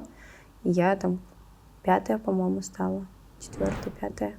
И все. То есть я закрепила свой результат, осталась в сборной. Вот. И понимала, что после олимпийские девчонки, скорее всего, лидеры. Но основная задача Нет, была... я об этом не думала. Я про Олимпиаду вообще не думала, что как будет дальше, тоже не думала. То есть мы жили просто здесь и сейчас, потому что это было после пандемии, и стартов было много, и как бы было неизвестно, куда и что нас отправят. Вот. Также у нас продолжались эти онлайн-турниры, на которых мы выступали. И я один из турниров пропустила, потому что нас пригласили выступать в Испанию за клуб с Аминой Васильевной. И мы так удачно получилось, что у нас была виза. Мы улетели в Испанию с Аминой Васильевной выступать за клубы. Вот, я выступала там 2 вида. Вот, и все, мы так на 2 дня мы улетели, выступили, Ренсан нас отпустила, все так хорошо, мы зараз никакой не привезли, не подцепили. Вот, и все. И получается, после этого турнира через неделю был уже онлайн-турнир, где я тоже хорошо выступила и была 3-я. Вот, и оттуда уже Ренсан записала меня на Кубок мира в Баку. Иринсана говорила о тебе и о Вале как уже о следующих звездочках, но она понимала, она все-таки гениальный стратег, что надо заявлять имена, потому что девчонки, скорее всего, после Олимпийских игр бы завершили. Многие так думали. И вас называли, уже чувствовала на себе, наверное, какую-то такую ответственность. Не сказала бы, что прям чувствовала. То есть как бы это было видно и понятно, потому что мы в зале, мы под ее руководством, под ее присмотром. Вот. И ты видишь, что пока никого рядом нет. То есть вот мы шли, и, как обычно, поколение меняется, мы подошли. Вот. Но случилась вот пандемия, которая вот так вот все сложила. То есть и даже после 21 года, после Олимпиады, неизвестно, что бы было. И поэтому груза ответственности какого-то не было. Вот, единственное, она заявляет меня на Кубок мира, там был груз ответственности, но на эти соревнования можно было полететь только если у тебя есть вакцина. Вакцины у нас тогда не было. Мы не ставили. Вот. И Ренсан сказала, значит, делаем. Мне сделали вакцину, у меня была очень сильная реакция, что меня выбило на 3 дня. И, к сожалению, сроки все поджимали. Вот. И там уже Катя Селезнева была. И Ренсан сказала, что будет контрольная тренировка между тобой и Селезневой. Я буду решать, кто поедет на Кубок мира. Да, это тогда были соревнования, какие-то детская Москва была. Прям совсем детская, что ли. И мы там с Катей выступали. Я помню, мы вас судили. Да. Это была не детская Москва. Да, это была Москва. Да. Не самая детская апрельская у нас. То есть я помню сборную. Вот. И вас помню там. Да. Сборная там была групповой только, по-моему. Групповой, и вы нам было достаточно. И детям всем. Вот. И мы выступали 4 вида в один день. И тут лента. И получилось так, что я в ленте потеряла. Мы шли с Катей почти впритык. Я в ленте потеряла. И Катя в ленте потеряла, и Лала там что-то не И сделала. Но Лала Лала где? выступала просто. И из-за того, что Ренессанс сказала переделать Лале, она сказала переделать мне и Кате. Вот. И это вот прям тоже вот в нужное время, видимо, в нужный момент прям какой-то вот был такой, что надо идти еще раз делать. Вот. А я уже так, ну, все, расстроилась. Мы с Алиной Васильевной прям все, уже мы никуда не едем. Что я дурочка, запорола ленту, хотя все нормально делала. И тут как раз прям шанс, я выхожу, делаю эту ленту хорошо, и получается так, что ленты я выигрываю, и Ренессанс отправляет меня на Кубок мира. Да, Вот. я помню, для детей это был, конечно, шок, потому что у них Москва идет Да. спокойно. У меня моя там Сонька выступала после Лавы. Да. То есть, ну и расписание тоже Ренессанс строит. Так, а эти еще раз 2 Да. раза делают, эти, и дети все ждут. И, Мгм. ну, конечно, это для детей было, что звезды спустились Да. прям. Ну и для судей тоже. И все, и мы выезжаем на Кубок мира в Баку, как бы такой большой, первый крупный старт. Еще и Кубок мира, туда приехали все. То есть Ну, конечно, обычно преодолели. у нас отправляют основу к основе, то есть тот, кто будет на мирах, на Европах, на Олимпиадах, чтобы они вместе там посоревновались, повыступали. А тут получается, что ко всем основным странам, там Израиль, Болгария, Украина, Беларусь, отправляют нас, совсем, можно сказать, неопытных, меня и Лалу, на такую большую публику и к таким звездам. Вот. Ну, как мы вообще ни на что не рассчитывали. Алина Васильевна просто сказала, ну, выступаем в свое удовольствие, как бы от нас золото не ждут, как бы просто надо сделать то, что мы умеем, и все. То есть тут всем понятно, что мы на пьедестале не будем. Может быть, еще Лала, но точно не ты. Я говорю, ну, хорошо. И так удачно складывается, что я так 2 вида чистенько прошла, еще 2 вида чистенько прошла. И получается так, что у Линой там ашрам как-то вообще не сдалось, у Баряна колен тоже. И получается у нас с Алиной Горночко такой небольшой отрыв. И если Алина делает чистый булав, то она выигрывает. Вот. А Лала там 3-я, по-моему, была. И получается так, что... А я выступала, там было 3 потока, и во второй день мы выступали, то есть сильный был сначала, потом мы были, и в 3-м была Алина. Вот. И Алина выступила и потеряла 2 раза, что совсем ее убрало с пьедестала. Вот. И получается так, что я выигрываю Кубок мира. Совсем неожиданно, для всех не загаданно. Предолимпийские, точнее, Да, уже. в олимпийский В сезон. олимпийский сезон. Для всех это шок. Хорошая заявочка на будущее. Ну, финалы 2 вида было неплохо, а на 3-й, 4-й уже все сдулось, устала. Так, не очень прошла 2 вида. Вот, но в мяче я взяла серебро, вот, и в многоборе золото. Дальше уже Олимпийские игры. С кого болела? Дальше была Европа, но на Европу я тоже не смогла, потому что мне сделали вакцину как раз, и я не успела просто на нее подготовиться, потому что, опять же, я вылетела на неделю. Потом была Европа. На Европе на той была Лава. Да. Вот. И все. Потом уже были Олимпийские игры. За кого болела? За наших, за всех. Ну, или- за Дину с Ариной, конечно. А если с Диной Ариной? Ну, Из Дины Арины? да. Ну, наверное, больше за Аришу. Хотелось, чтобы у нее все сложилось, получилось. Вот, потому что... Почему? Ну, потому что у Дины как бы много уже всего было, а Ариша всегда как-то была второй. Вот, А поэтому... с девчонками близко общаешься? Ну, сейчас уже меньше, но раньше, да, очень близко общались. И дальше потом после Олимпийских игр так, чемпионат мира, Да. правильно, был сразу, на который вы задумывались, что можете поехать? Да, конечно, задумывались, мечтали, хотели, но вышло как вышло. Поехали Дина и Арина вдвоем. Да, А вы были готовы? да. Ну, когда прям совсем мы подходили к чемпионату мира, мы понимали, что мы уже 100% не едем, потому что нас даже не рассматривают, нам даже ничего не говорят. Мы уже как-то, сбавили обороты, начали составлять новую программу. Ну вот опять же нас с Лалой пригласили в Испанию на соревнования, мы поехали в Испанию. На этом и завершится 21 год, мне кажется, верно? Да, потом, было еще красивое шоу «Искал Джим», которое меня звали, и, в принципе, да, на этом 21 год был завершен. 21 год ты заканчиваешь достаточно на очень высокой ноте. Ты один из, скажем честно, в 4. Да, основа. Основа основ. У тебя появляются контракты. Да, контракт с Демиксом. Это же огромный бренд. Да, огромный российский бренд. А ты так уже популярна, известна. В Инстаграме галочка есть. Да, ну галочка уже давно, она из 2019-го. Как раз в этот момент у тебя и появился элемент еще именной. Элемент появился еще Еще в раньше. юниорках, да, мы его заявляли на чемпионате Европы, вот, и мне надо было выполнить его либо на Европе, на мире, либо на Олимпиаде. Да ладно, это так делается. Да, вот. Ну, сейчас уже не так, конечно, вот на тот момент надо было его сделать официально на соревнованиях. Но из-за того, что он так не очень стабилен был, Ренсан сказал его не делать.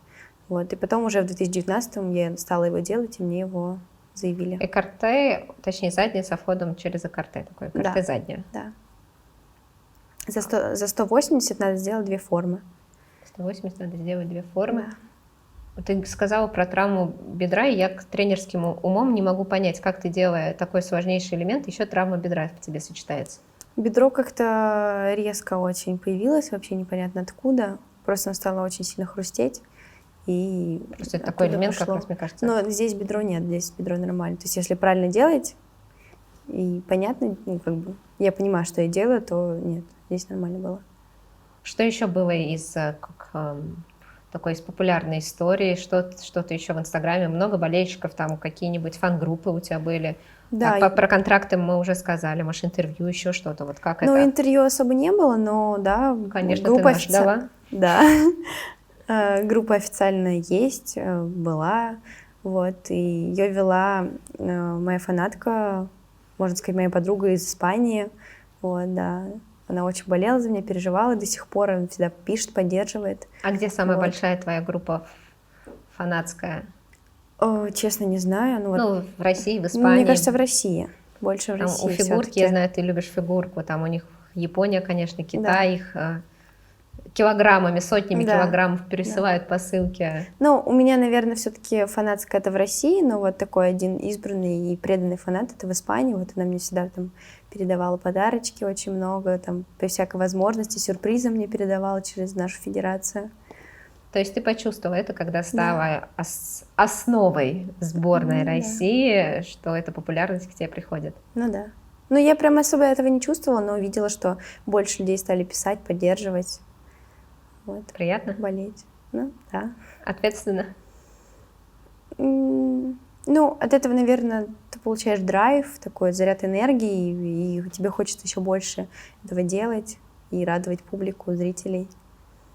И на этой яркой ноте тебя крутили по всем телеканалам в России. Давно гимнастику, все-таки все фигурка и фигурка. А ты все-таки такая звезда на всех телеканалах в рекламе. Ну, да, у нас вместе был, с тобой. да, у нас был была там. рекламный ролик с Артуром Далалаяном, с Лизой Дуктамышевой. У нас был один ролик с Демиксом. Вот, да, крутили по всем каналам. Было очень интересно, и когда особенно родственники присылали и очень радовались. Здорово, что гимнастику в этот момент не забыли, потому что я всегда, когда я очень люблю фигурку, но у меня всегда сердце кровью обливается за сборную России по художественной гимнастике. Да, согласна. И что, 22 год? Да, и мы вступаем в 22 год. Сложный год, потому что мы в начале года, в середине января начинаем все болеть. Вся основная сборная. Каждый день человек ложится с температурой и с ковидом. Да, у нас переболела вся сборная в этом году ковидом. И прям с симптомами. Температурой, признаками разными ковидными. Могу себя чуть-чуть чувствовать сборной. В декабре Вот, это было 21. очень сложно. И вот так по одному мы потом возвращались потихоньку. Было сложно, потому что было 2 недели до Гран-при. Новая программа, новые правила. А ты после ковида еле соображаешь. Но Гран-при у тебя в этом Да, году к сожалению, прошел мимо меня. не задалось. Да, это было на опробование. 3-й вид программы, и булавы у меня сразу не задались. Вот. Ну, всем было сложно, еле-еле все собирали прогоны еще на опробование. 3-й вид булавы я делаю под музыку, и у меня подворачивается нога, прям так, оп, и на место. Вот. Ренессанс заметила, спросила, я говорю, нет, все в порядке. Потом смотрю, я не могу наступить на ногу, на ролевой у меня вот такая синяя нога. Но я потом доделала еще булавы, доделала ленту. Вот. В этот день как раз еще Олимпийские игры были в Пекине. Я болела за Аню. Вот, с этой ногой. Вот. Но я понимала, что надо идти выступать, все-таки начало сезона. Но утром проснулась, пошла на тренировку и не смогла ничего сделать. Потому что Только дошла. Нет, я пришла, и, мне надо было утром потренироваться, я рано начала, там, в 8 утра. Я не смогла, потому что, мне элементарно было больно сесть на пол, опереться ногой. Бросить обруч я не могла, ногой мы бросаем обруч, я не могла, мне было больно. Мы поехали делать сразу снимок, МРТ, у меня перелом пятоплюсневый и разрыв связок. Вот. И Дарья Трубникова вылетает 2,5 месяца. Ну да, перелом, потому что это такая. Тем более, да. Частая. Да. Это были самые сложные, наверное, 2,5 месяца. Плюс нас везде отстраняют от международных стартов. И невероятно долгое восстановление. Ты вроде только хочешь начать, но ты не можешь, потому что тебе больно, и либо что-то другое начинает болеть, как это было у меня. Например? Я была в сапоге, то есть я начала уже в кроссовках тренироваться, начала потихоньку снимать кроссовки, и стопа не позволила дальше тренироваться без кроссовок. Вот, мы обратились к другому врачу, и он сказал, что тебе еще минимум месяц и в сапоге. Тебе нельзя работать ногой совсем. Вот, я была еще в сапоге 3 недели, почувствовала, что я могу снимать и потихоньку начать только разрабатывать ногу. И как на утро я просыпаюсь и не могу ходить, потому что мне защемило спину. А это как раз март 22-го, Да, правильно? да, это март. Март, апрель. Это был уже конец марта, начало апреля, да. Вот, тогда уже было очень тяжело. Но как-то выкарабкались. Начала тренироваться потихоньку, разрабатывать ногу, все, работать, входить в форму. И вот, первый после травмы мое выступление было это на турнире Жени Канаева в Омске. Просто показательное. Вот. Но ты уже восстанавливалась один раз. Да. В чем разница восстановлений тогда, когда ты маленькая, тогда ты юниорочка, маленькая, никому неизвестная? Вот. Тогда ты маленькая юниорочка, никому особо не нужная и неизвестная. И не такого уровня травма. И тут ты всем нужна, всем известна, тебе надо идти выступать, доказывать. Все ждут? Все ждут, а ты сидишь в сапоге. Кто был рядом? Амина Васильевна и мои родственники, молодой человек мой. Ты выступила с показательным, ты же приехала. То есть Да. все ждали, что ты восстановишься. Да, я восстановилась. Вот я выступила в Омске, потом меня поставили на фестиваль Лины Кабаевой выступать показательное. После этого я уже начала потихоньку набирать форму, и чтобы выходить выступать на соревнования. И получается, первые мои соревнования были в Москве, международный турнир, который сделала Ренцана. Майский. Да. Там я заняла лишь 3-е место в финале с обручем и выиграла. Из Булавни выиграла 7 000 рублей.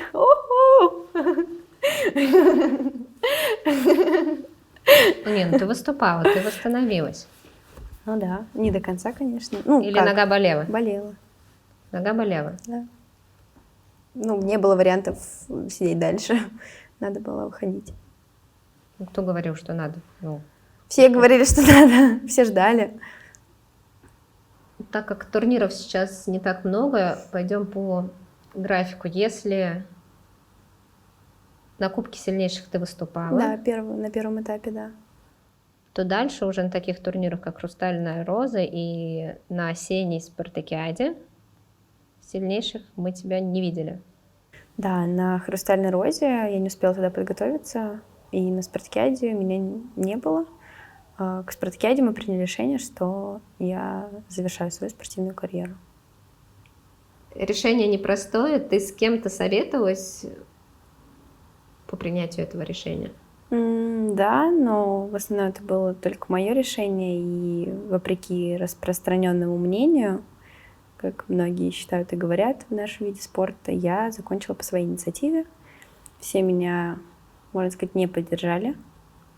Мой молодой человек, он настаивал на том, чтобы я продолжала, мама, мои тренеры. Но я приняла это решение, миллион раз обдуманное. Как-то так.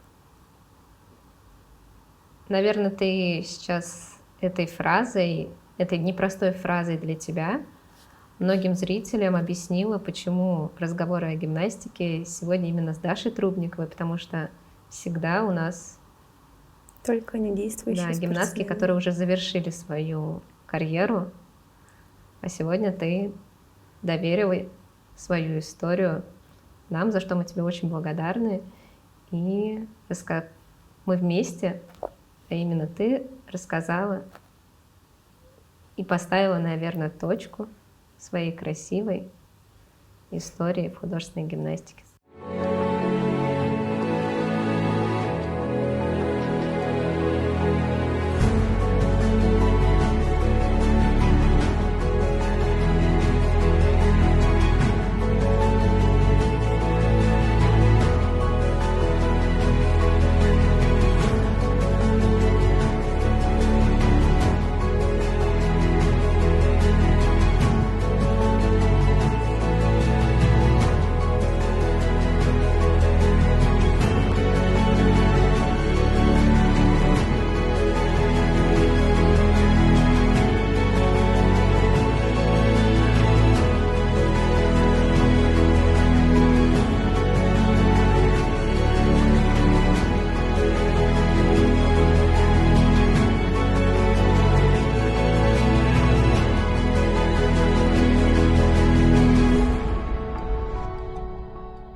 Даш, обычно мы нашим гостям говорим пожелания, но раз ты сегодня нам доверила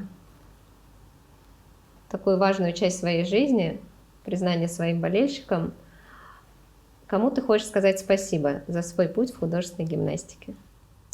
Ну, в первую очередь, что вы доверили рассказать вам эту историю. Большое спасибо. А так, конечно, всем тренерам, которые были на моем пути, помогали, поддерживали, всегда верили в меня. И за то, что я являюсь тем человеком и спортсменом, который я есть. Ну и, в принципе, всем людям, которые были на моем пути, которые во всем всегда помогали, их было очень много, которые были рядом. Кто-то приходил, кто-то уходил, но многие оставались и остаются по сей день. Вот поэтому спасибо вам всем большое. И, конечно, болельщикам, которые всегда тоже поддерживали. Их, может, было немного, но были преданные и искренние, и настоящие. Вот. Поэтому всем огромное спасибо.